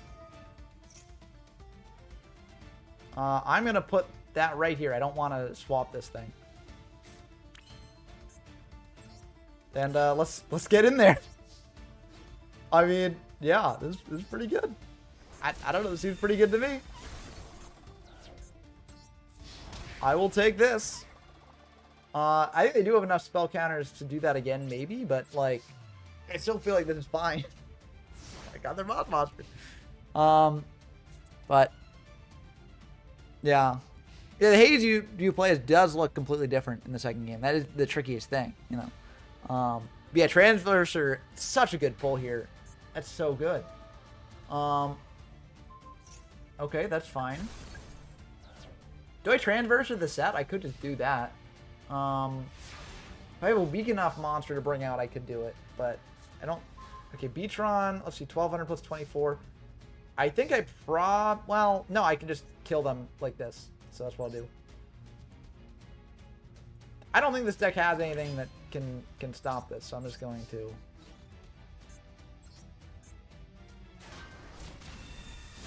Yeah, and then we just attack in for lethal. Okay, there we go. Getting in with the Transverser for the kill. I mean, Transverser is too good. That was wild. Transverser is so good. That would have been an unwinnable game without Transverser. But Transverser just, you know, completely dominated. Yeah, I'm very happy with that. Very neat deck on my opponent's part, but like, I don't know really what that deck does now. We're not playing Immortal Fun, unfortunately. But yeah, that was a legitimate victory. That's the exciting thing about this, is that now we're getting to the point where our deck is like actually somewhat decent in bronze now. Sometimes one pull can do it, you know. I think Transverser is that pull. Let's go into a master pack now. See what we get. There should be like a speed run for this, a speed run category for Master Duel Masochist, where it's just from the very beginning to when you reach like Master 1 or something, you know. Oh, I should go through these one by one. Really owning the Magicians of Ver. I feel like this is probably not going to be one that we use. Yep, I don't think we're going to use that right now. I do like Magician's stuff, but it's probably not there. But yeah, every pack today is glowed. We're just on that lucky streak in Masochist, so it's going pretty well for us here. We don't have Fluffles, so not really the best for us. But if we get any later, that's pretty good. Backup Operator. I don't hate Backup Operator, but it might not be worth it in our deck right now. It might not be worth it in our deck. I don't know yet. But we could potentially pair this with our Kaiju. But I feel like that's just like getting too like pie in the sky with it. Yeah, we're not playing Laval Cannon, unfortunately. Hey, we got Ender Blafnir. That's probably kind of neat. I don't know if we have the cards to, you know, make this, but I mean, might as well fill the extra deck with that, with something that could potentially come up. Illusionist Faceless Magician here. I don't think that we can use this thing. Yeah, I don't think we can use it. More Strong Magnet. Oh, let's go. This is the GOAT right here. Leo used it to make it so Yusei couldn't even attack against him. It's the GOAT. The GOAT. This one we're not playing, unfortunately, either. So I think the one card, well, Ender Blafnir will add to the extra deck. I think that Backup Operator is interesting. That's True Nurse is another level 2. That is fair. But I'm not sure it's worth it. Like, I don't know. I think for that combo to go off, it's just better to have like a level 5 or have like a 4 and a 1 or something like that. I feel like it's probably better not to just go for the 2s. You know what I mean? But it's not terrible. It's just I feel like it's better to probably go for other stuff. But we had 2 packs, legacy packs. We could get some other 2s here that maybe changed my mind on that. Let's see here. Incandescent Ordeal, we can't play really. This card actually is not bad. This is not bad at all. I don't hate Bubble Bow Wow here. We could play Bubble Bow Wow. I'll have to consider that over some of the other tribute monsters we've got. Giltia and Mazera DeVille. We cannot play these cards. They're just basically unplayable. But I will definitely play Bubble Bow Wow. Bubble Bow Wow is a pretty decent card for our deck. It's a scale. It's potentially a tribute monster. It's got an effect that can potentially come up. Like Bubble Bow Wow. That's great. Let's add Ender Blathnir. What are we cutting for Ender Blathnir? I feel like we gotta cut... I don't know. We're never making Booster Dragon. Let's cut Booster Dragon and add the Enter Blathnir here. So I think those are the 2 that I wanted. Again, Backup Operator could come up. Miskobayashi Dragon Maid's fine. It's just like, you know, I'm not playing the level 2 just for the combo to go into Tricentosaurus, Glaciosaurus. I feel like we can get in that in other ways. Yeah, Bubble Bow Wow can probably replace one of our 1 tributes. I think it's probably going to be Thesplos here. I feel like it's probably Thesplos that we take out. Probably served its time. Done its job. Although I'm not sure if I ever summoned it, but...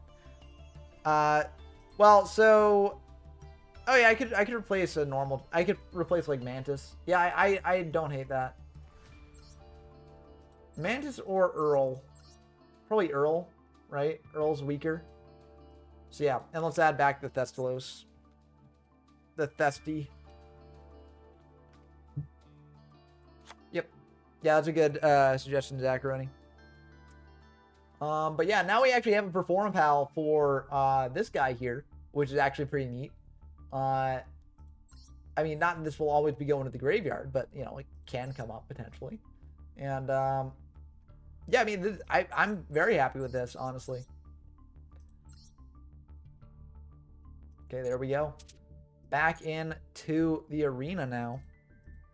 Let's see. I don't care about all this. I just want a duel. I want a duel. Let me duel. Will we reach silver in this stream? I don't know if we'll reach it this stream, but we're on the way to reaching for the next one.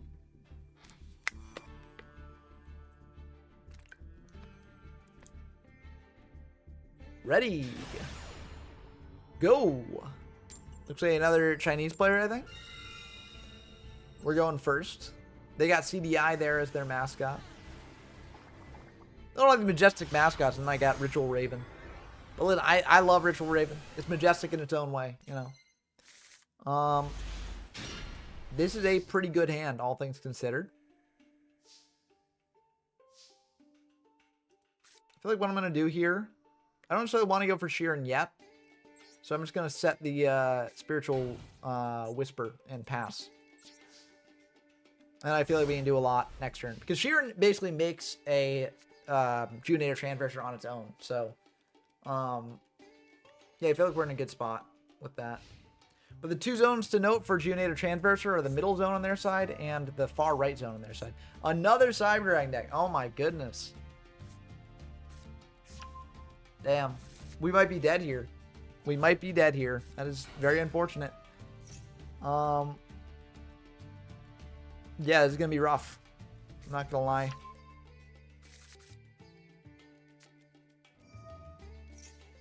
Yep. I mean, again, we got Transverser if they play into the wrong zones. But I'm not too hopeful here.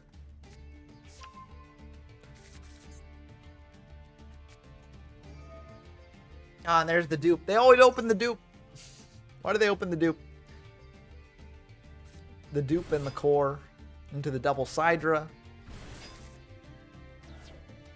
And we might live this turn due to Whisper protecting us from one attack, but I don't know. Or from one, battle destruction thing. But I don't know, they might just pop this. Yeah, there's Power Bond. Will they be able to kill us here is the question. Probably. But will they? I don't know. We'll have to find out. We'll have to see. I assume they can, though. They're thinking they might time out. Are we getting a time victory? That's the question. Potentially. They're really thinking here. They're like, do I power bond? Do I power bond for everything? It's a good question. I don't know. Do you? Okay, looks like they're going to link first into... Oh, they're going to sync first. Into Chaos Angel. Yeah, it's bad for us. Very bad for us. Because now they can potentially just win with Power Bond, Yeah, this is rough stuff. Why did they search out the Power Bond if they're not going to use it? And they might use it, but either way, we are dead. We are very dead. Therion Sidra, okay. Yeah, we are incredibly dead. But they've taken a long time to do this, so they might time out. I'm holding on to that hope. No need to go for Power Bond. Really no need for this. You've got game on board. But if you want to do it, I mean... have I read any of Yu-Gi-Oh! Or Yu-Gi-Oh! GX manga before? I read the ArcV manga because I heard about the ending. And that was wild. I've read a little bit of the Yu-Gi-Oh! Manga. I need to read more of it. It's nostalgia and it's a classic and stuff like that. And also the first arcs of the Yu-Gi-Oh! Manga are very different from the first arcs of the anime. But no, I need to read more of that stuff. It's interesting beyond like the original manga, like all the other mangas are like their own sort of thing, right? They're a different story than the anime, which is always kind of cool, It makes its own thing more. So, yeah, they got game on board. If they want to continue to style into the timer, then that's fine. We're getting the time victory here, folks.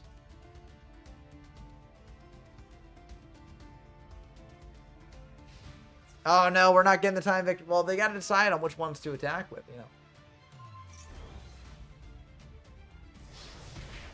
Okay, they got one more attack. It could be... no. Oh, there it is. Yeah. Oof. It's rough. That is rough. Damn. Well, at least their mate, matched what they were playing, Oh, no. Don't fall over. Oh, hurts me every time. The pain in its face, as it falls over. Just completely conked out, I mean, okay. There are certain, like, lines that I think, lines of time where, like, if they've already taken, like, what I think is over half their time, then I'm like, maybe it's worth it. Maybe they're just going to style into infinity and lose. But it probably isn't worth it, I will say. But I can talk with y'all at least while it's happening, so there's that. Yeah, probably not worth it. Will I do it anyways? Probably. I don't know. We'll have to see in the future. Oh, I'm going first here. Do I have a warrior? You don't have a warrior. Oh, you have this warrior, I guess.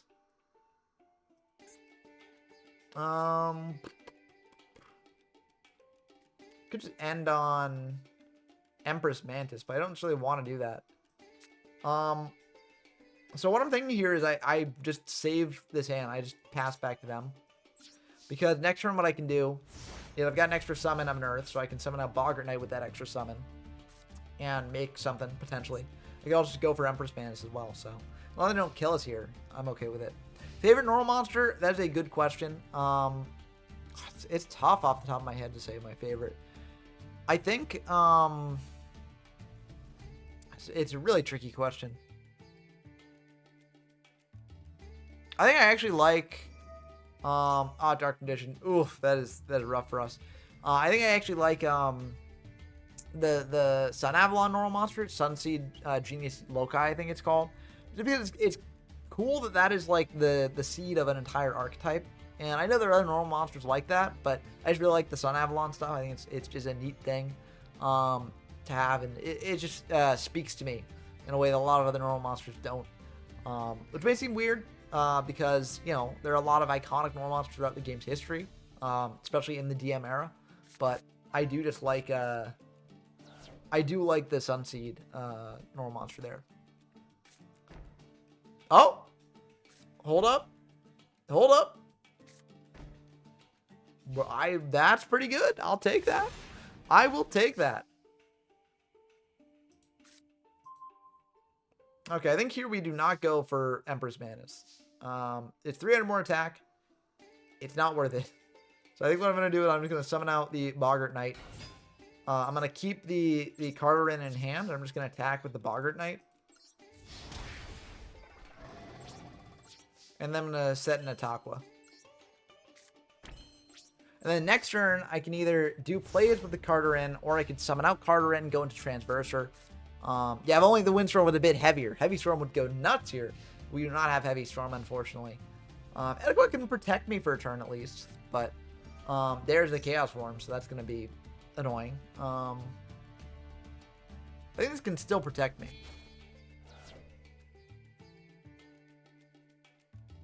I could be wrong, but... Oh, Gandora? They're just making... Okay. Okay, that is fine. You do you.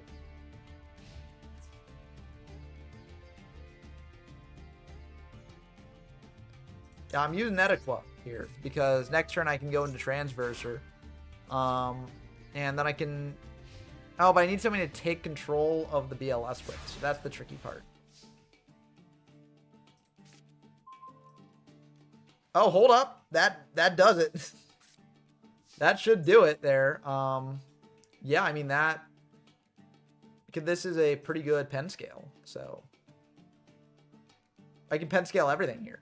No, wait, 5 to 9. I can't pen scale everything, but I can pen scale the big monsters in hand, and then I can go into a Transverser. So that's what I'm going to do. I'm going to try to steal BLS here. So let's pen scale this. Let's pen scale this. And we're going to Pendulum Summon here. We're going to bring out this one. Oh, wait, no, I missed it. Okay, damn it. Well, I thought it was asking me for... Okay, well, that's fine. I should have summoned out the Bullane as well. Doesn't really matter here, because what I can do is I can still take it. It's just, I should have summoned out the Bullane. That is my bad. That's how it goes sometimes with the digital client and the auto sim. That's just how it goes. But I can still summon out Bullane next turn. I'm saving it for next turn. You know, that's what I'm doing. We make a Transverser now. We swap the Mantis and the BLS, and then we go crazy.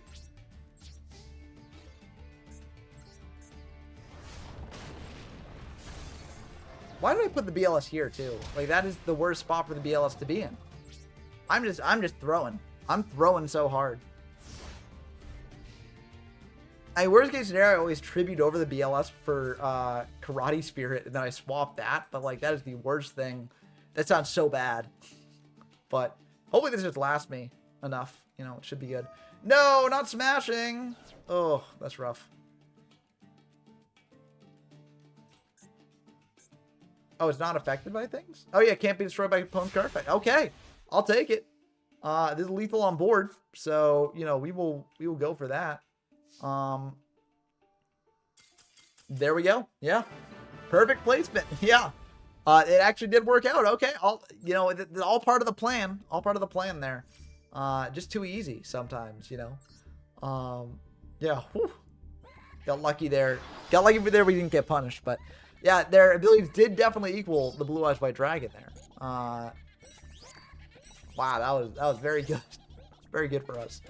I thought we were going to lose that game upon seeing Chaos Form go to the top, and also upon just not being able to do anything first turn, basically. But, I mean, it worked out for us. So, yeah, without the BLS Normal Monster before it was a Ritual Monster, because there was a BLS Normal Monster, like, back before the game was actually made, which is kind of cool. Cool factoid there. Yeah, let's see what we get in this Master Pack here. Artifact Aegis. I don't think that's worth it. It's not a very good artifact card, but there's some that we would play. I don't think we're playing that one. Crystal Raigeki. We don't do Crystal Meat stuff. We're not going to use that. Lasolva Cord Angelica. Let's see. Oh, that's really cool. I didn't know it got released this year for tournament play. That's neat. I would probably, well, I'm not sure if I'd load up with it in a modern tournament this year, but like it would be cool to go. You'd be definitely a very cool person to bring it to an event like that. We don't have other Sulfa Cords, so that makes the effects of this thing not really worth it. But it's a pen scale and a 2300 monster, so that might make it worth it, right? The more pen scales we get, the better, right? Because Pendulum Summoning is just so strong in our format here. Gigabyte, I need to check how many spellcasters we have. It might be worth it. It's a water. That's extension. So, I don't hate it. Yeah, Pendulum Swooping, especially if we go with a Pendulum Direction. A lot we can do there. Galaxy Cyclone. That is so good. That is really good. That is really good. Holy moly. I mean, that's spell trap removal. That's pretty nice. I like that. This is a level 2 and a water, but I don't think it's that good at all. But it's kind of funny.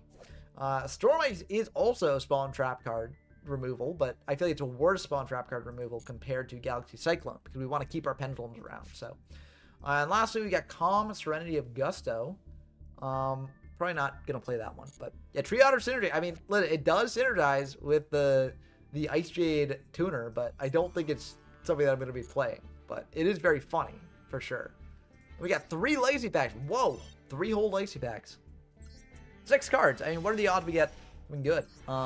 There's a goal, so I'm looking forward to seeing what we get in the goal. Scrum Force.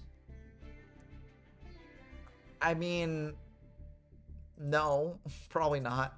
But Goblin King, very neat card. I don't think we're going to be playing this card, but still very neat as sort of a payoff for a Fiend deck in the GX era.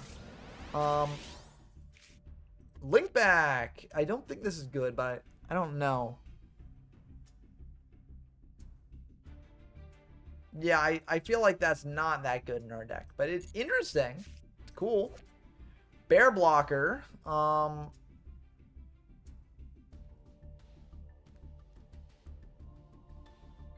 feel like that's not good. I feel like that's not good. I feel like Bear Blocker is not good. I'm not feeling Bear Blocker, if I'm going to be honest here. Let's see if we like this one. We got a cool Doku Rorizo, or Doku Roizo, the Grim Reaper. I mean, that's not something we're going to be playing, but still. Jurak Stariko. No, I don't think this is... Well, no, they can't be Tribute Summon. I don't think we play this. I don't think we play this one, but it's neat to get tokens, but I don't think we play it. Yeah, so I'm not sure we really got anything. Well, we want to add the Sulfa Cord for sure. It's better than like a vanilla tribute, right? It's better than like Empress Mantis, right? So we'll cut that for the Sulfa Cord Pendulum. We want to play Galaxy Cyclone probably. What do we cut for Galaxy Cyclone? I'm not sure we want to cut a monster or not. Could maybe cut Beatron. Beatron's like the weakest monster in our deck that doesn't do anything. so I don't hate cutting Beatron. I'm gonna make an executive decision. I'm gonna cut Beatron. Maybe one of our tribute monsters though.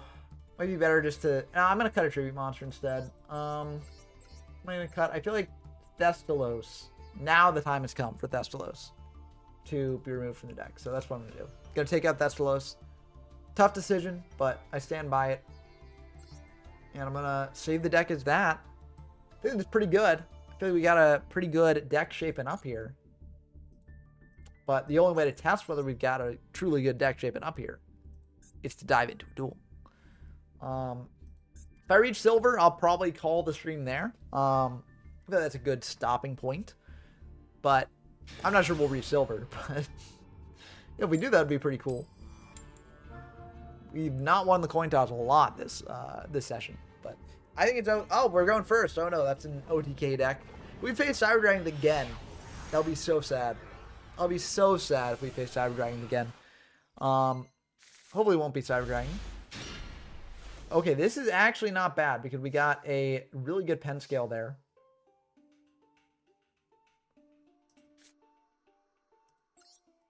Yeah, I think what I'm going to do... I'm going to set those pass. I don't think I need the Snowman effect. I don't think it's going to come up with much, and I can pitch to Curse of Aging. So, there is an argument for keeping the Skill White Magician in hand, but actually it would not matter here, I guess. If we don't reach silver, the stream never ends. Well, probably end eventually, but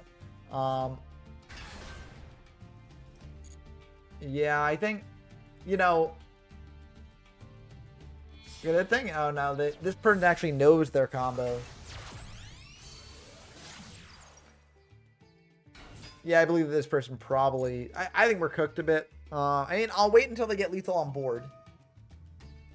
But I feel like we're probably cooked.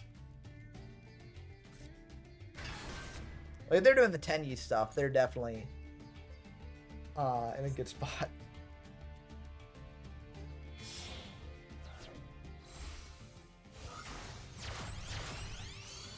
And there's Shaman. Yeah. Not looking good for us, honestly.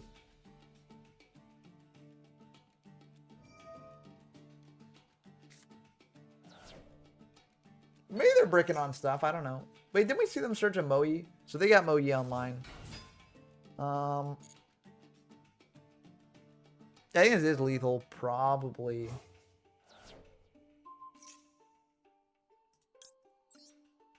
Got to decrease their attacks, though.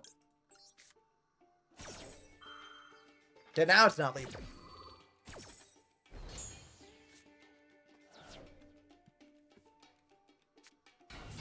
But yeah, there's the Moe. Now that they've dealt with our back row. Oh, and they've got Longwan. Okay, yeah, we're giga dead. We are not winning this one. Probably, so they can get rid of our set, and then that's... Okay, I don't think it's quite lethal. Oh no, we take the 1200 from Longwan as well. So yeah, that's gonna be 5800 plus 1600. Oh no, they have to eat through our set monster though. So that's something.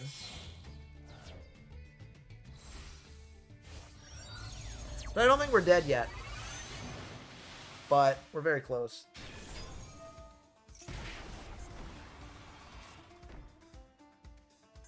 Yes, we're not dead. But nothing good for us. Yeah! We baited our opponent. There we go. They probably have Blackout Sect too, which is not good for us, but we're still alive. We've got pen scales here. If we draw into a good monster to summon on off these pen scales, we are cooking. That's not a good monster to summon off these pen scales. Oh no. Yeah, it's gonna be that'll be a scoop. There was a world in which we potentially do something, but that was not that world for sure. Yeah, that's just rough. Let's play again though. I believe I believe in this deck. There are hidden gimmicks in each field. So we got to find the hidden gimmicks, I guess. Hey, another lost coin toss. That's unfortunate. Going second, though. Okay, I like going second. I feel like our deck does like going second. We need the extra card. We're trying to pen scale our entire hand out. You know, I feel like there are ways in which we can well go second. Oh, but we got to go second on this hand with the Scapegoat. Come on. Damn. That's rough. Live win channel. So this is Evil Twin / Live Twin. Okay. It's dark, that's light. Hey, okay. Well, I mean, if they don't got anything, you know, we'll go for stuff here. I'm just gonna summon out the Neutron, I think, because I want to get the light engrave right now. And I want to get aggressive while I can. So I'm just going to attack in with that. And then I'm going to set Snowman effect just for protection. So we'll set that. We're not going to go into Clara or Ruska. That's pretty bad here, I do think. But it was a possibility. Get that lighter dark engrave, you know. What does Daedalus actually do on field? It does have a field spell, face up on field. So that's kind of good for us. Live Twin Home's going to be pretty good, though, for them, because now they can start comboing off. That's kind of rough for us.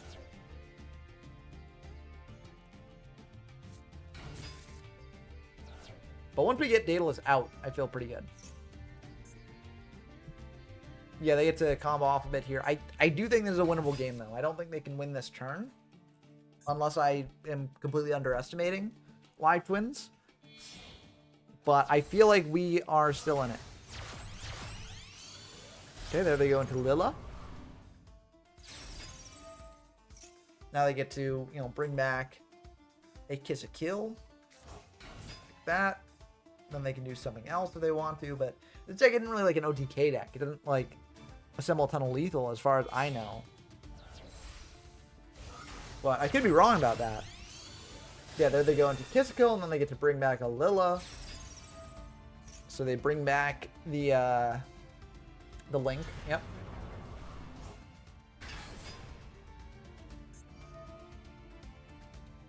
Are they going to target our monster or the back row? Yeah, they targeted the back row. Let's go. Snowman effect doing its job. Can't get over this yet, but they can go into Sunny, I think, right? Yep, there it is. Trouble Sunny. That's a blinged out Trouble Sunny.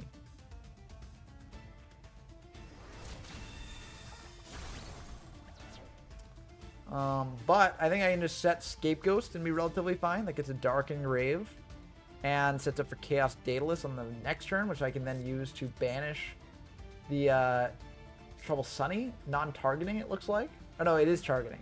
That's still fine, because even if they go into Kiss a Kill and Lilla, it's like fine. But okay, so they're shuffling that back in the deck. Is that advantageous for them? Did that help them? I don't actually know. I don't hate Galaxy Cyclone. I think I'll set that in addition to the Scapegoat. So yeah, let's do this. Let's pass back. Not that I'd banish the field spell, but I could banish. I know they've got like the ticket or something, right? For the live pass or something. There's something that they've got that's a continuous spell, I'm pretty sure. So.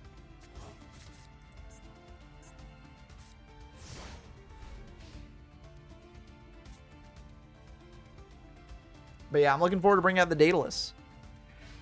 The Daedalus Deity. I don't know. This will be a light and a dark, so. Bum bum bum. Okay, there's the continuous spell. Yep. So we can use Galaxy Cyclone to pop that on the following turn if they pop the Galaxy Cyclone.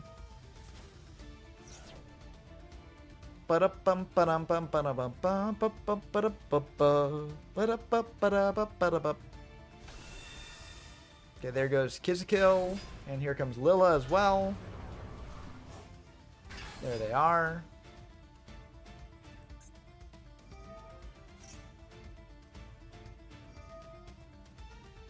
So they're chain blocking the draw here, it looks like.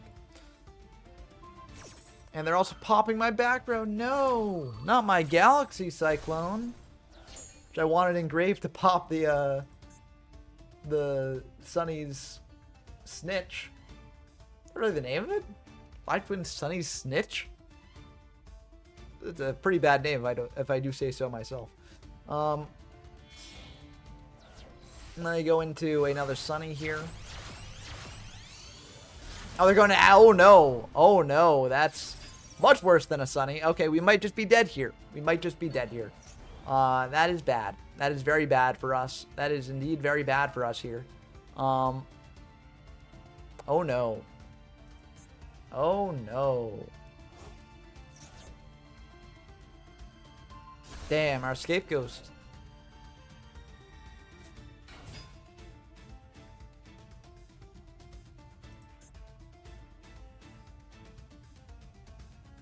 Are we dead here? I don't think we're dead here. We're not in a good spot, but we're not dead here, it looks like.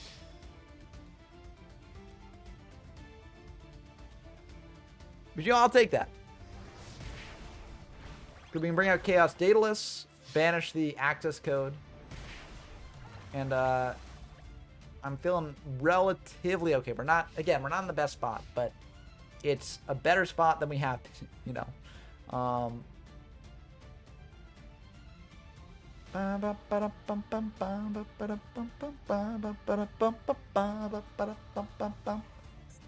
We got that nice dark, and we got that nice light in Graveyard, so feel pretty good. They're thinking about whether to shuffle something back, it looks like. I think they do shuffle. Don't they want to shuffle back the Trouble Sunny, right?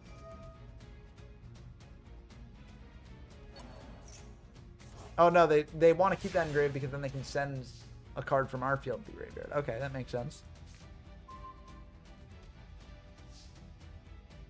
Well, we're starting with the Galaxy Cyclone.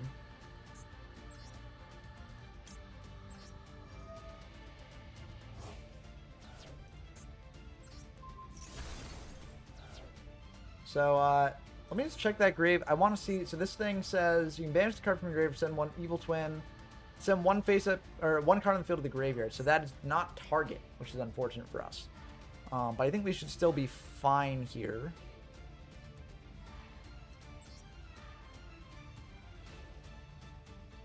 Let's go here. Gonna banish you. Gonna banish you. We're gonna bring you out in attack mode.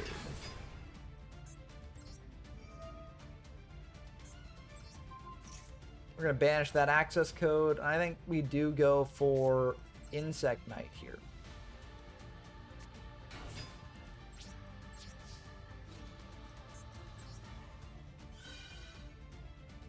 They do gain 500 for that, but we do get to... Oh, wait, I messed up here. I should have attacked with something else. I didn't realize that was an effect of that field spell. Damn.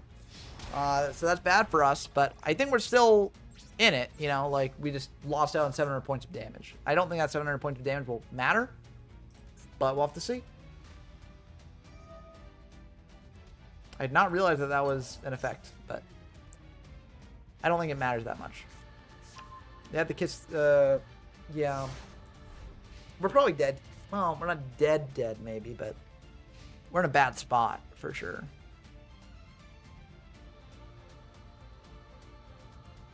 Maybe they don't read Trouble Sunny. That's a possibility. I mean, I didn't read Live Twin Channel, so...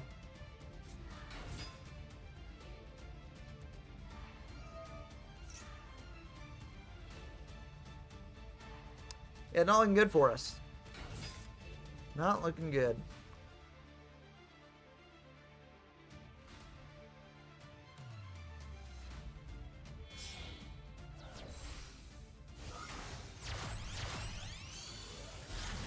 Yep, there's Lilla. And Here comes back the Kill.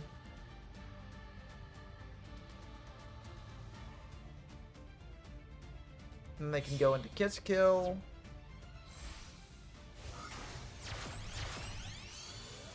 Yep, there's Kill. And then that gets them back to Lilla, and then they can go into another Trouble Sunny.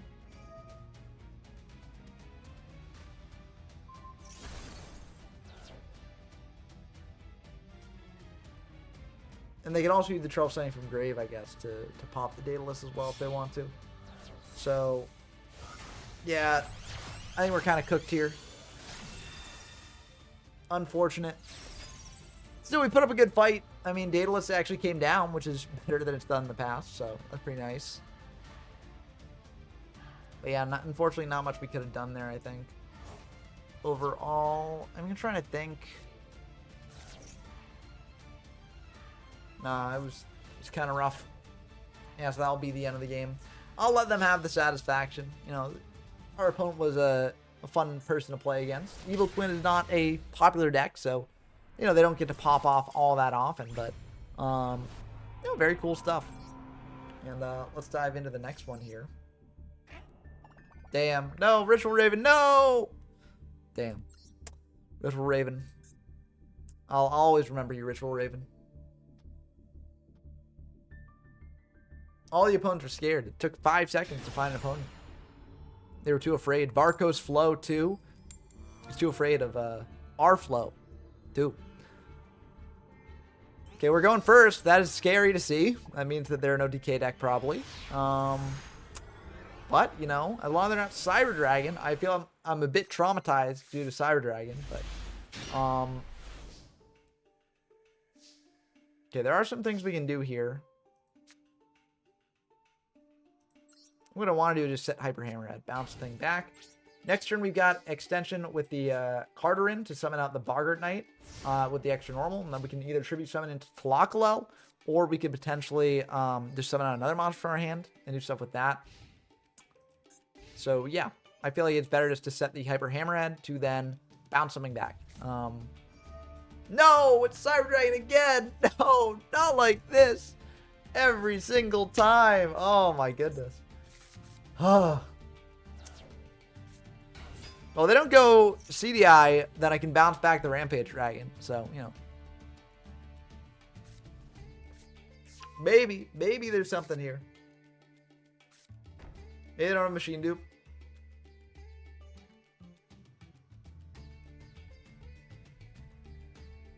Hold up, they're just setting a card. Okay.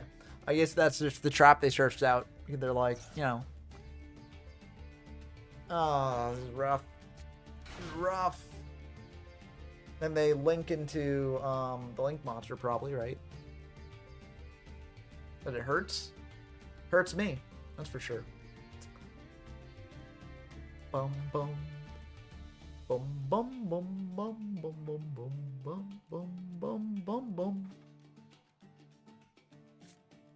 Oh, they've opened dupe every time. Every single time. Oh my goodness. Oh, every single time they've opened dupe. That is so rough. It's still ultimately okay though, I think. As long as they don't have a way to kill me here. Which they might, you know. But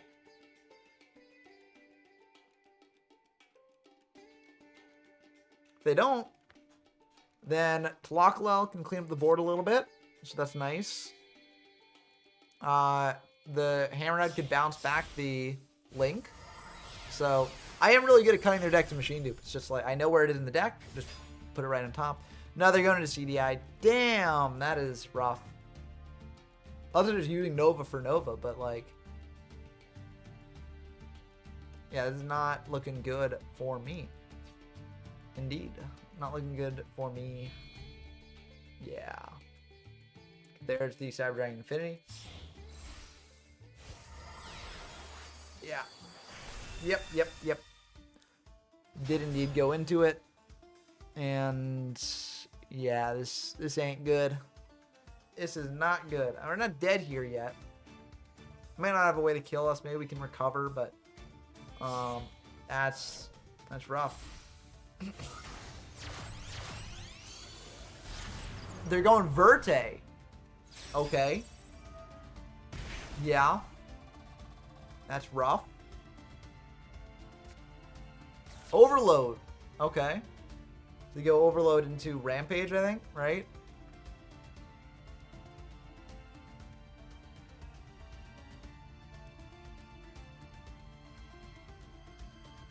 Things are looking pretty bad for us, not gonna lie.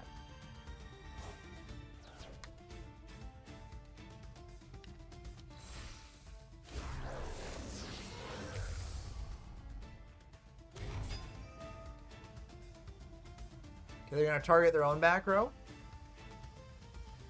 Or no back row. Yep, they're targeting their own back row. To then get that engrave. So they can add another Cyber Spell Trap from deck to hand.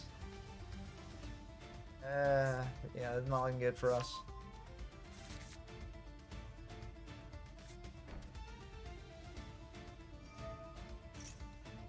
I still think we're not dead. Which is wild. Wild that they can't kill us here, baby.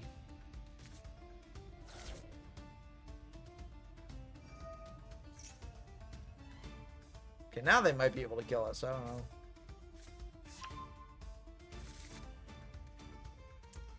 know.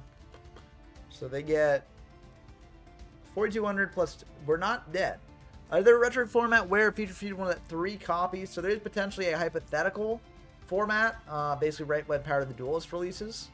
Oh, it's a mandatory effect. Oh, so now they can negate it with the. Oh, they're gonna let that go through. Okay, I'm okay with that. I don't know why you would let that go through. Like, why not just negate it the first time, and then you don't have to, like I don't get that. You just wasted an attack, you know. But yeah, there's a potential hypothetical form where that's the case, but no one really plays that form. We'll probably play it with the locals at some point, but had 3 for 4 months? Jeez, wow. Yeah, that's kind of wild, honestly. Yeah, see, we're alive. So, yeah, we're still living. We're not really thriving, but we're alive, so that's something. Yeah, setting another, passing back. Okay, can we get out of this somehow? Probably not.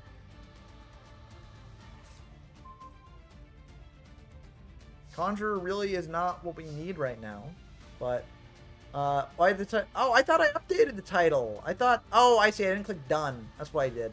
I changed the title in the stream info thing, but I didn't actually like click to update it. So that's my bad. Thank you for pointing that out, Colgate.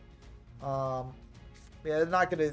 This game's not gonna end well here. But let's see if they negate this with CDI. They might. If they do, I mean, we gotta scoop it up. But yeah. Yeah. Yeah, it's the end of the game. Because if they didn't, then we could summon out Boggart Knight and summon out Tlakalel, but we still lose to that, so. Yeah. Yeah. Yeah. Yeah.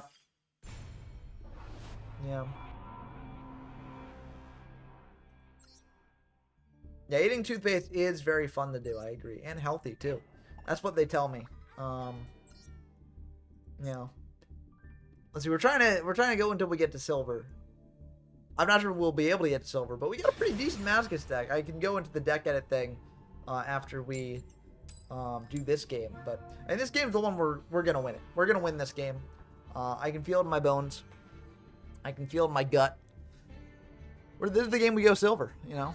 We're going second, so it's not an OTK deck. We're not facing Cyber Dragon again. Thank goodness. We've lost to Cyber Dragon so much on this stream.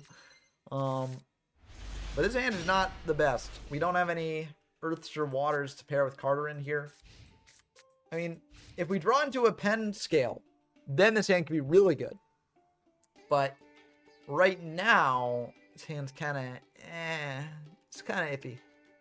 It's a little bit iffy.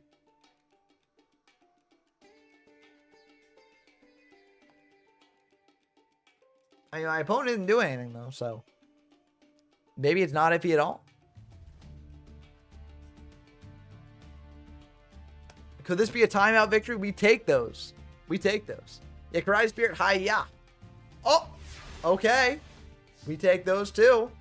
I will definitely take that. I'm just going to get aggressive here. I think what I do... I'm going to summon out Seal because I want to get a Light Engrave. In case we draw into Daedalus. So... Bam. I could maybe have gone for the Darkfire Soldier instead, in case I need to do Carteran into Geonator Transverser, which needs effect monsters, but I feel like this is still good.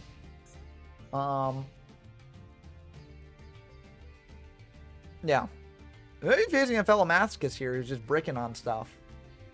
That's a possibility. Or facing Numeron again. In which case, I don't know why they went first. But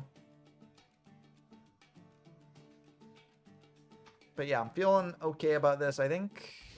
Oh, let's go. Let's go. We take these. We take these 100%. Every day of the week. Tlakalel is good follow-up there.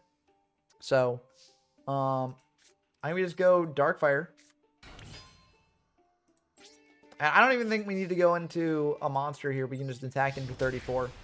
Hold on to our stuff here. And this is a lethal next turn. They don't have anything for it, so... You know.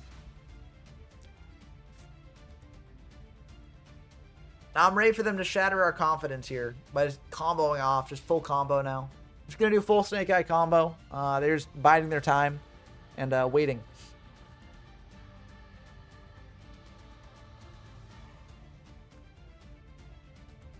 Going well.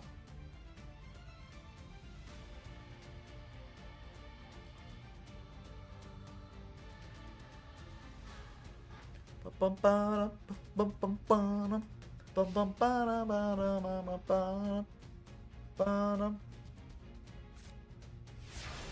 don't know why you don't summon out the Anvil crash in. What? What? That's wild.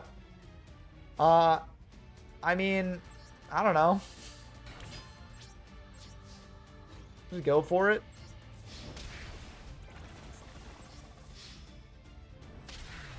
Okay. I guess they might just be a bot that's trying to farm losses, but like I don't know. We take those, I guess. Let's see what their deck was. But yeah, they did have us on the road. It was very touch and go there for a bit, you know. But I'm also happy we were able to pull that one out. That was a very, very tricky game to navigate, but luckily we managed to pull it off with aplomb and got 3 legacy tickets for our efforts. Let's see that match history. I want to know what they were on. What were they on? What? This has to be a bot, right? There's no way this isn't a bot.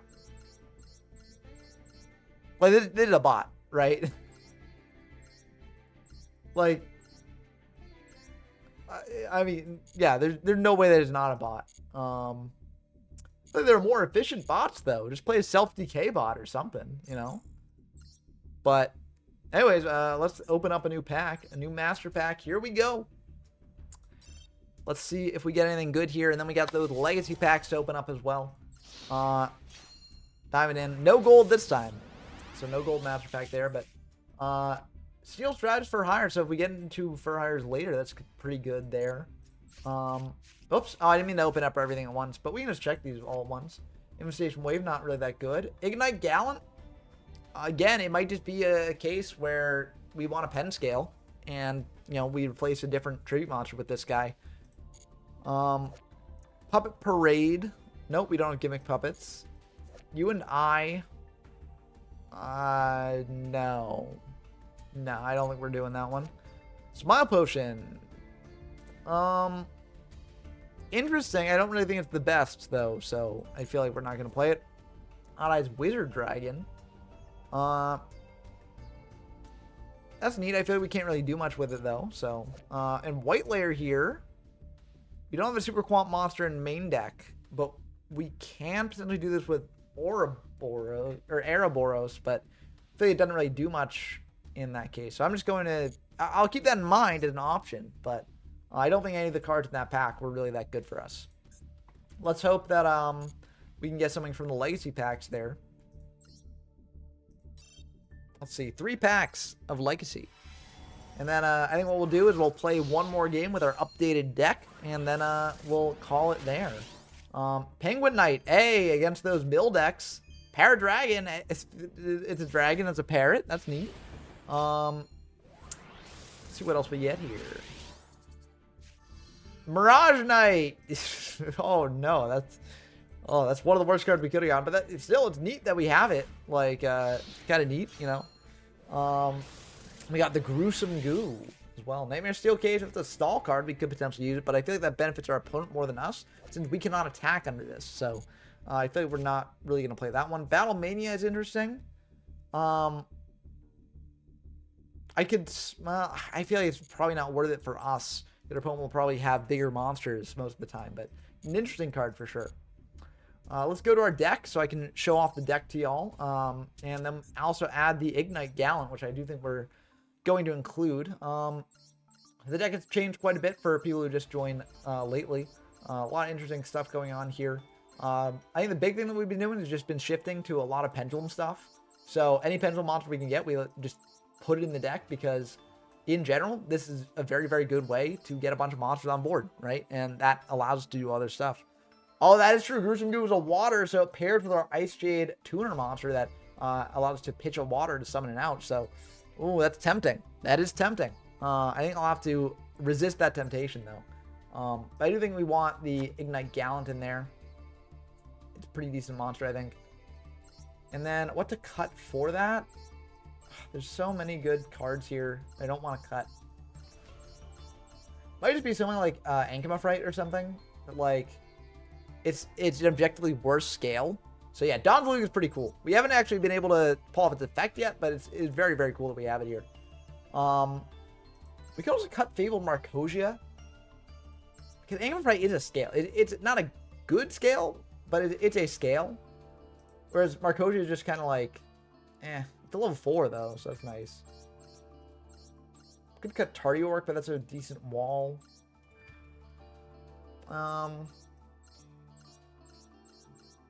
Yeah, it is a tricky. It is maybe the hardest choice that I've had to make so far. Also neat synergy there. Got it better than Curse of Aging.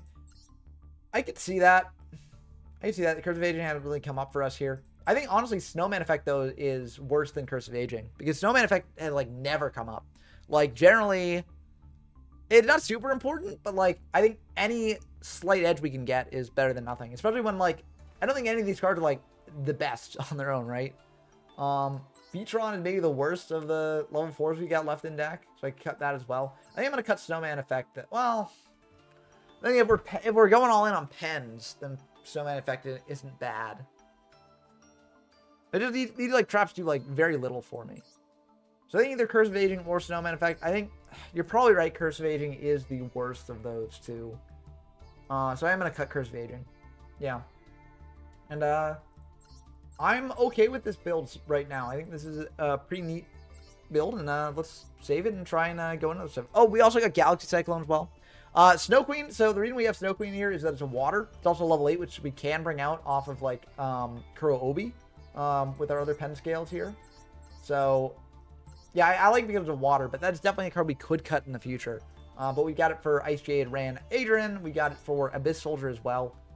So it does come up in some weird sort of situations. Not that it's come up so far, but, you know, theoretically, it comes up, you know. But, yeah.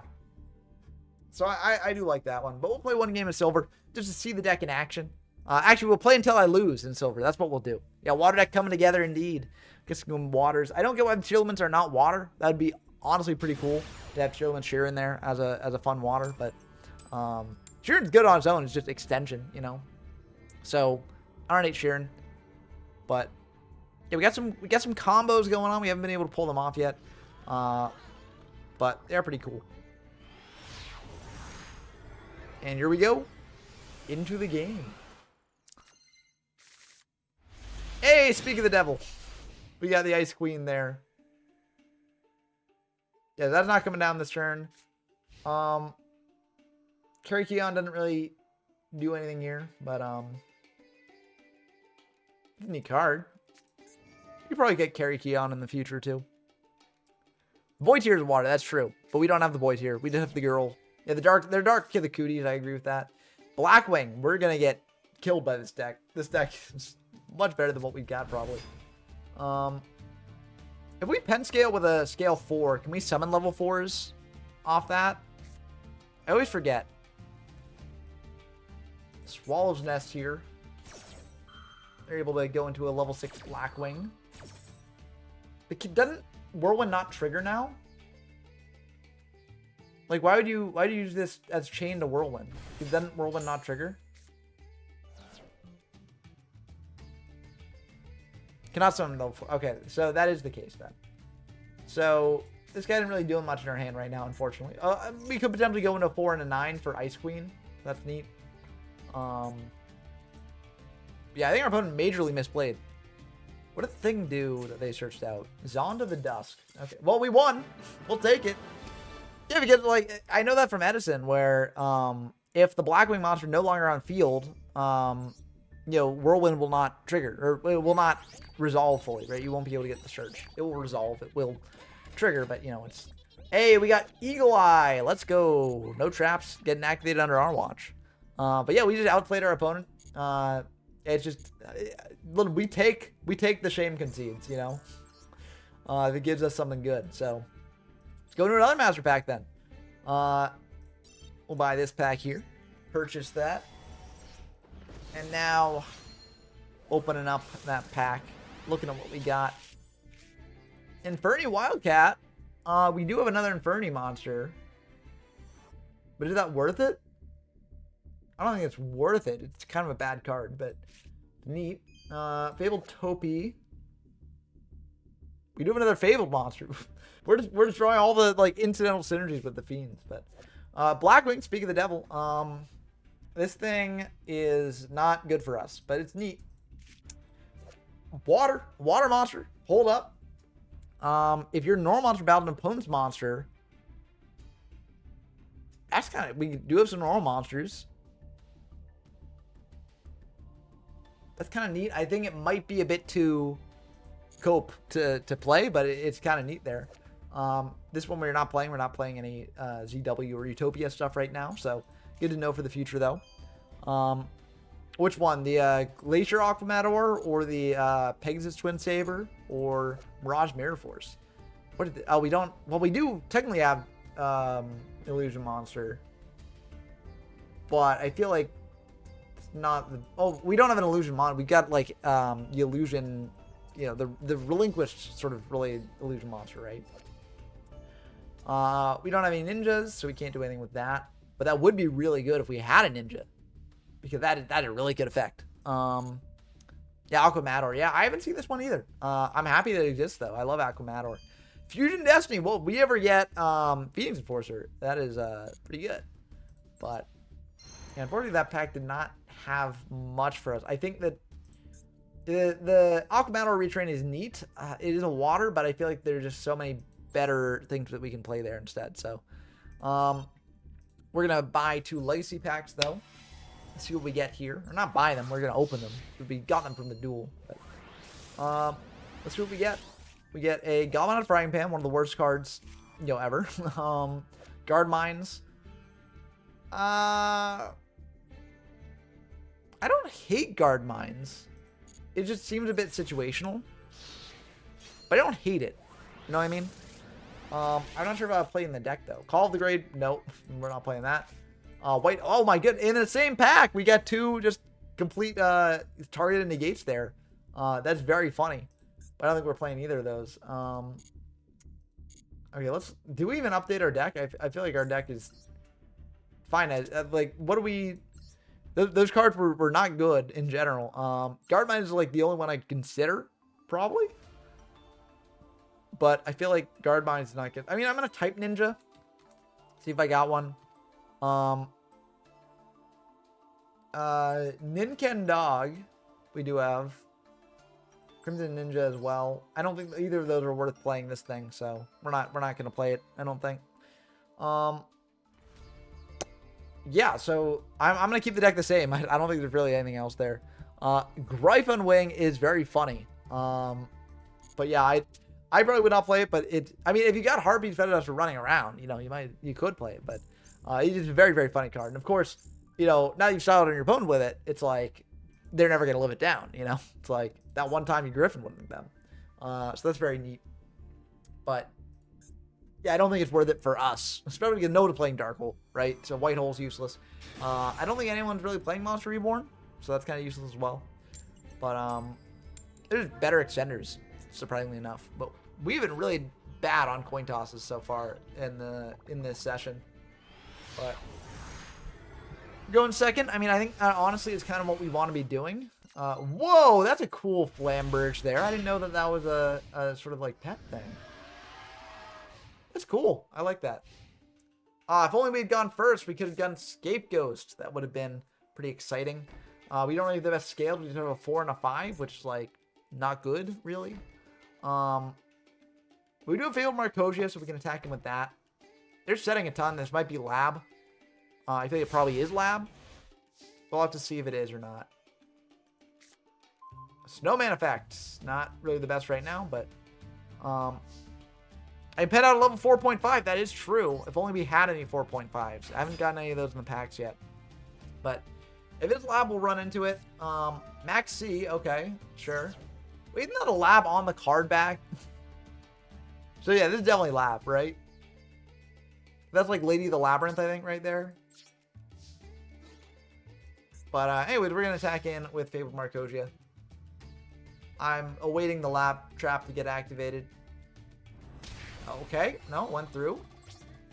I guess main 2. Oh, it's Rika card back. Okay, I mistook it for something else.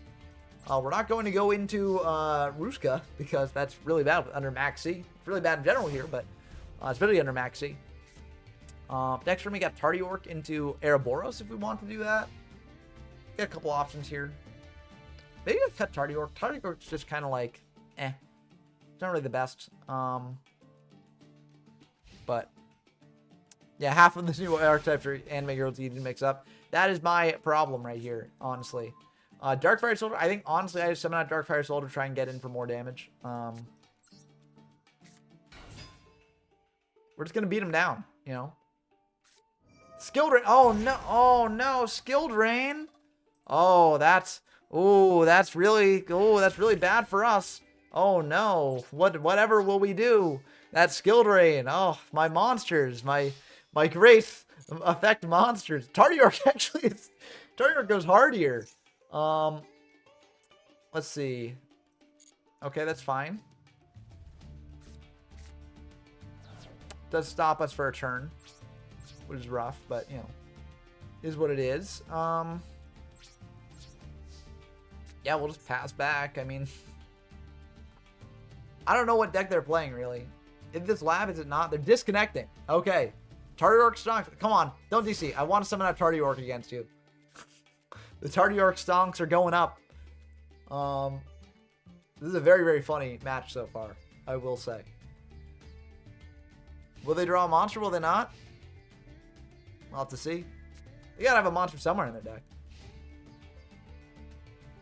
Bum bum. Bum ba-dum bum bum. Bum bum bum. Okay, we can summon Tardiork with the Soulful Cord Angelia. But I don't think we need to do that yet. They're thinking on that flip summon. They're thinking on that flip summon too. And now it's time for Tardiork. Let's go. Tardiork Pog. They're lethal on board, so they don't have a way to stop it, you know.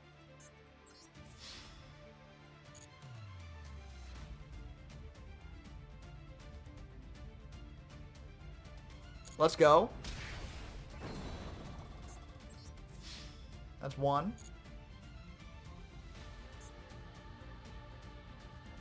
Can we use Snowman Effect and Damage Step and win? Is that how that works? It's already attacked, right? So can we do this?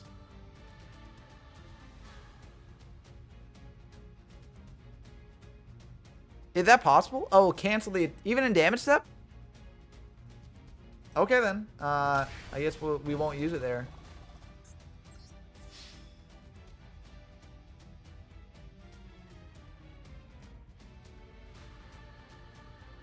We gotta have something here, or else we're winning. Hey, let's go! Tardiork game! Let's go! We're just too good. We're too good. Tardiork came up. That is so funny. Yeah, we deserve that rank up there. Tardiork's so funny. Oh my goodness. For game! For game! Oh my god. What were they on? What deck were they on? I need to see what deck they're on. Confirm opponent's deck. So it was Lab. It was a Labyrinth deck. I mean, I guess they just had nothing. I guess they had like Solemns. They like anti-spell. They just like bricked on everything. Like, that's really unfortunate for them. But yeah, Tari's just too good. I don't know. Thank you for everyone who was telling me to put him in, because I was hesitant to put him in, because I was like not being able to attack for a turn is like really not good in our deck. But I mean, it came out clutch there. If we didn't have Tardiork, we wouldn't have been able to win that one there probably. So pretty good. We're getting all the ninja cards, so this is telling us to do something, you know. But if we do get more ninja stuff, then I can be pretty good. Hypernova Burst. That's interesting. I feel like it's not the best for us here, but it's interesting. I didn't Saber, so if we get more Fluffle stuff, then that's pretty good, because we got a Penguin already. Lady Dino King Rex, if this card attacks. That's pretty good if we can summon it out, but I'm not sure we'll be able to summon it out, is the thing, so. Yeah, that's pretty neat. Magna Rocket Dragon. Hold up, this is actually...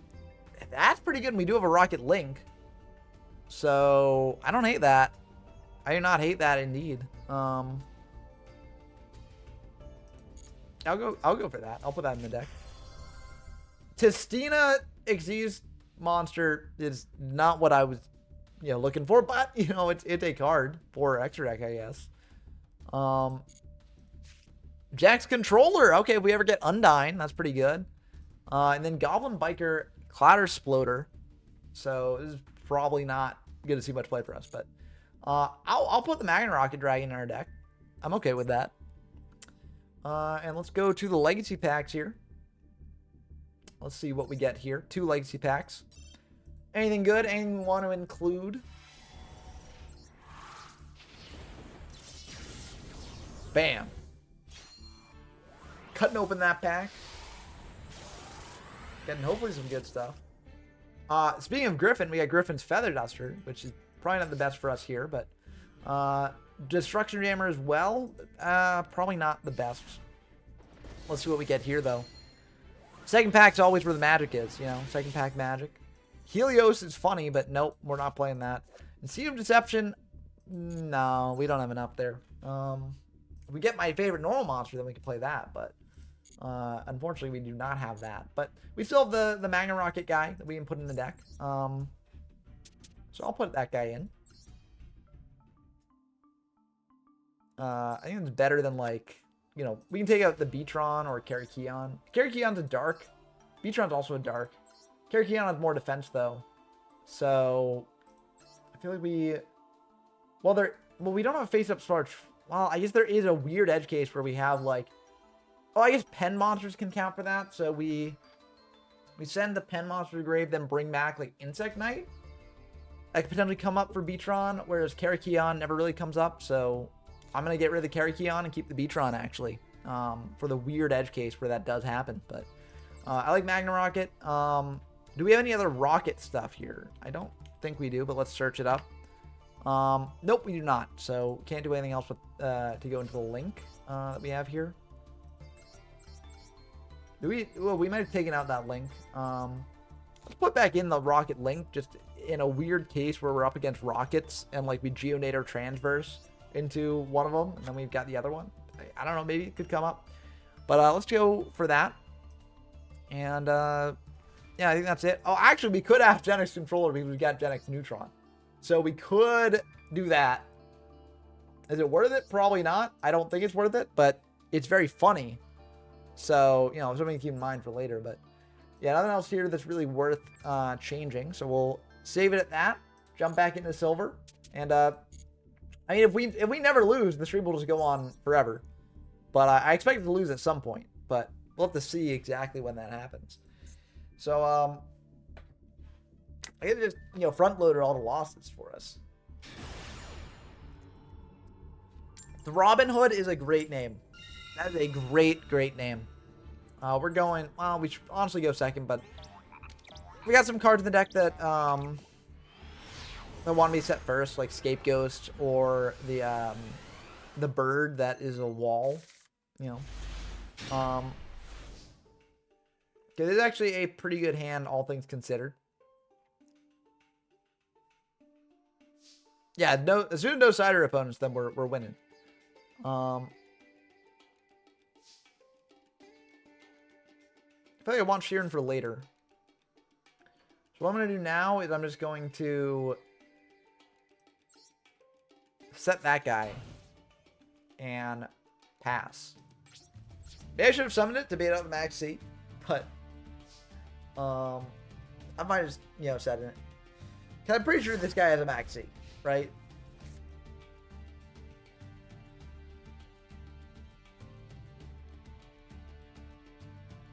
But we'll have to see what Robin Hood had in store for us.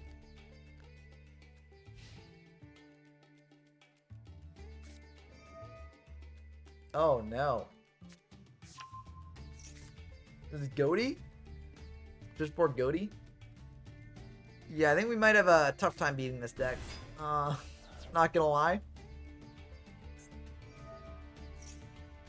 Goaty's really cool though. I think Goaty is a very cool archetype.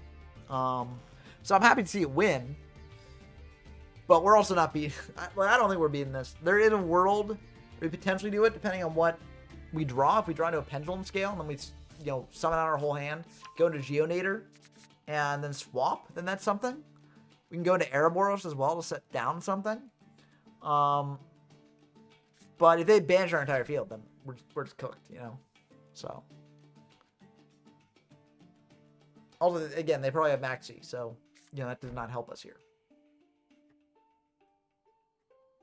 Why are they saying before battle phase? I don't get why people do this. It's just to play around Morphing Jar or something? Why? Okay, they're just ending their turn. I'm okay with that, honestly. The Dawn.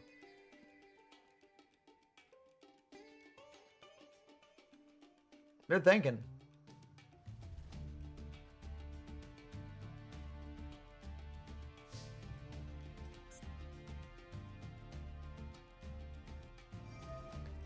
Okay, so they're summoning out that guy. And could that guy quick synchro, I think?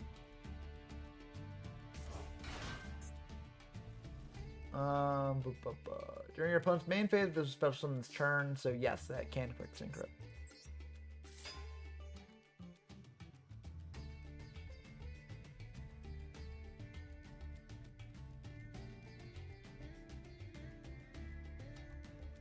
Then what I'm going to try and do is I'm going to try and bait out the quick synchro.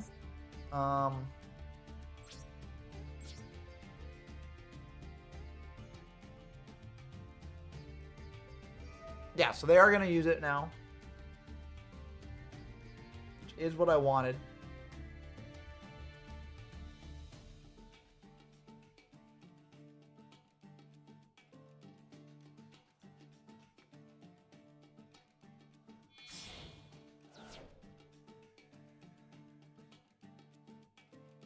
And now we can potentially do stuff.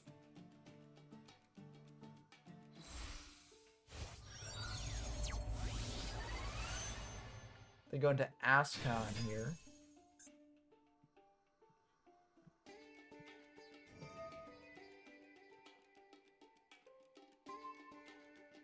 Okay, that's fine. Because we got Ouroboros to set that down as well, so.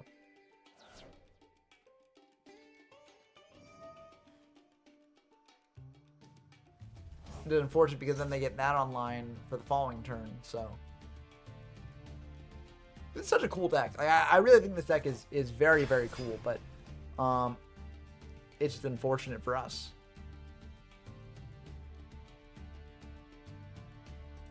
Yes, let's continue our main phase with the summon of a Darkfire Soldier.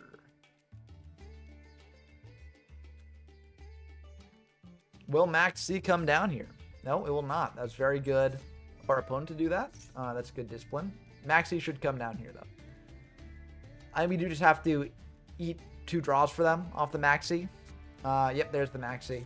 So, I mean, it's rough, but I think we have to do it, you know.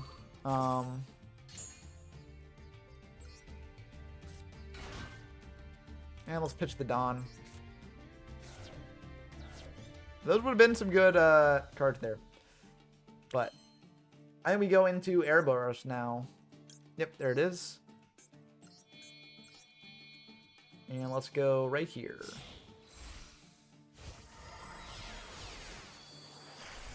So now we sit down their guy. They do get a draw there, but...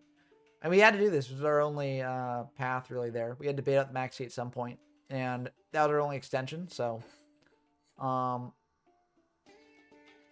yeah. It's just rough. But that's how it goes sometimes. And yeah, now we set this thing down. Let's detach.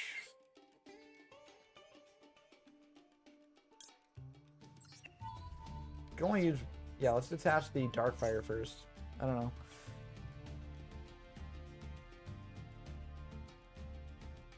Maybe bluff that I've got a Tearland Fusion or something. For later, but okay, that will get set down. Now we're going to battle to try and hit over that Goatee.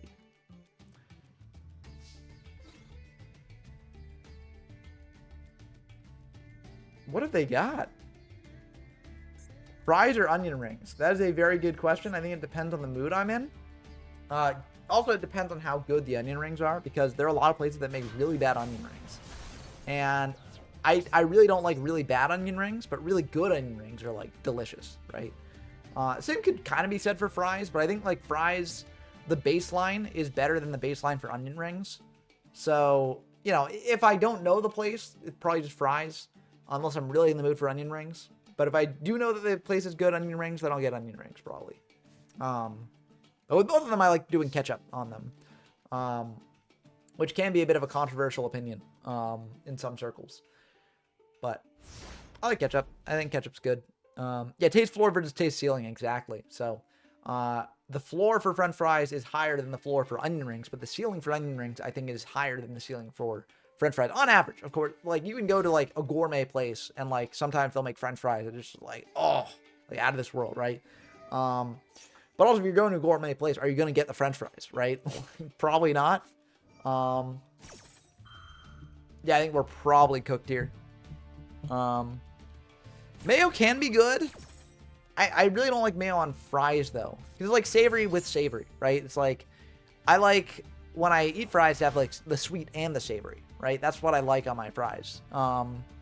Or, like, you know, just some other flavor besides savory, right? Like, I've eaten, like, mustard on fries too. Like, I'm not the biggest fan of mustard on fries, but it's not like umami on umami, right?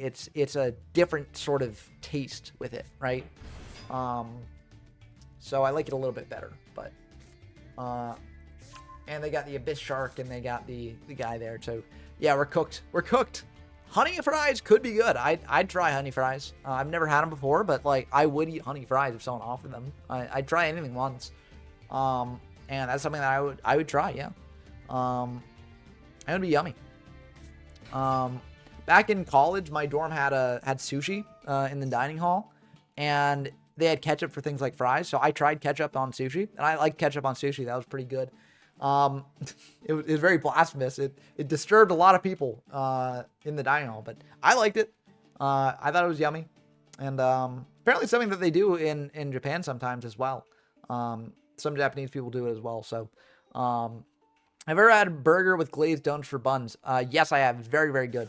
Because it's like savory and sweet. It's really bad for you, but it's very good. Yeah, there are good burger places around where I'm at. So, I've had some, pretty delicious burgers. But a burger is another thing where it's like, if you go to a place, right, and you're not sure what to get, a burger is generally like gonna have a pretty high taste floor, right? Where like you're probably gonna be okay with a burger. It's probably gonna be good, right? At a base level. We could win by timeout here, by the way. We're both really eating through the time. Maybe them in this game because like I'm just waiting. I'm like, you haven't killed me yet. Maybe you won't kill me. I don't know. But I'm also not sure what back row Goatee plays. Like, what are those two back row cards there? I don't know. But we'll see if they're able to beat me in time. But there's Ariampas. I wish there was a way to check the time your opponent has, because that would greatly help me with knowing, should I scoop them up now? Should I not? Because they might just like time out. They've been debating for a bit here. They going into a rank 6? I don't know. But yeah, I'm a burger guy. I like burgers. I think they're very good. Yeah, YG Omega is a pretty good client, I think, overall. And showing time is very nice. I like it when they show time.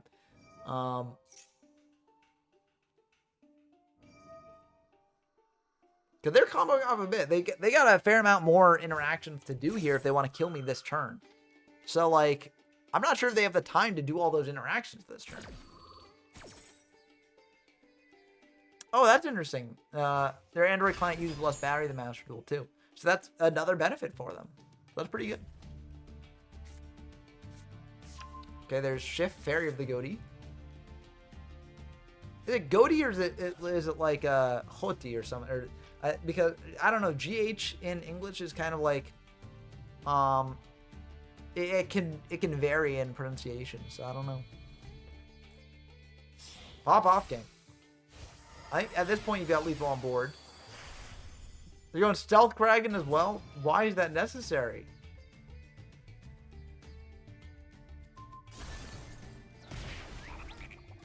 But yeah, they've got lethal here. Gahoti. Gahoti. It's got to be Gahoti. I can see that. They're thinking. They're thinking on the attack. So some of those cards can be used on the attacks. So there is still the possibility they time out. Not looking very likely here with one attack left, but yep, and there's that final attack. Damn. I think this was a nail biter. I think if we looked at their clock, it would be like under a minute. I think it was very, very close there. But anyway, that was a good duel to end on. I'm always happy to lose to Goatee because Goatee's a neat deck. So, I don't hate it. So yeah, very cool stuff there. Yeah, fun stream today. I agree, Zachary and Cheese. Thank you for stopping by. Thanks to everyone who stopped by. I'll be putting this up on the VODs channel, so check out that. If you want to, sort of rewatch it and do all that stuff. And if you're watching on the VOD channel right now, subscribe to the VOD channel for one. And two, head on over to twitch.tv/YGO from Zero if you want to catch these streams live, because they're a pretty fun time. And I'm excited to see how far we can make it with this Master Duel Masochist run. I'm looking forward to, sort of solidifying our deck around some more cohesive strategies in the future. But yeah, I hope you enjoyed as always. And until next time, I've been Ben from YGO from Zero, and I'm signing off. Peace.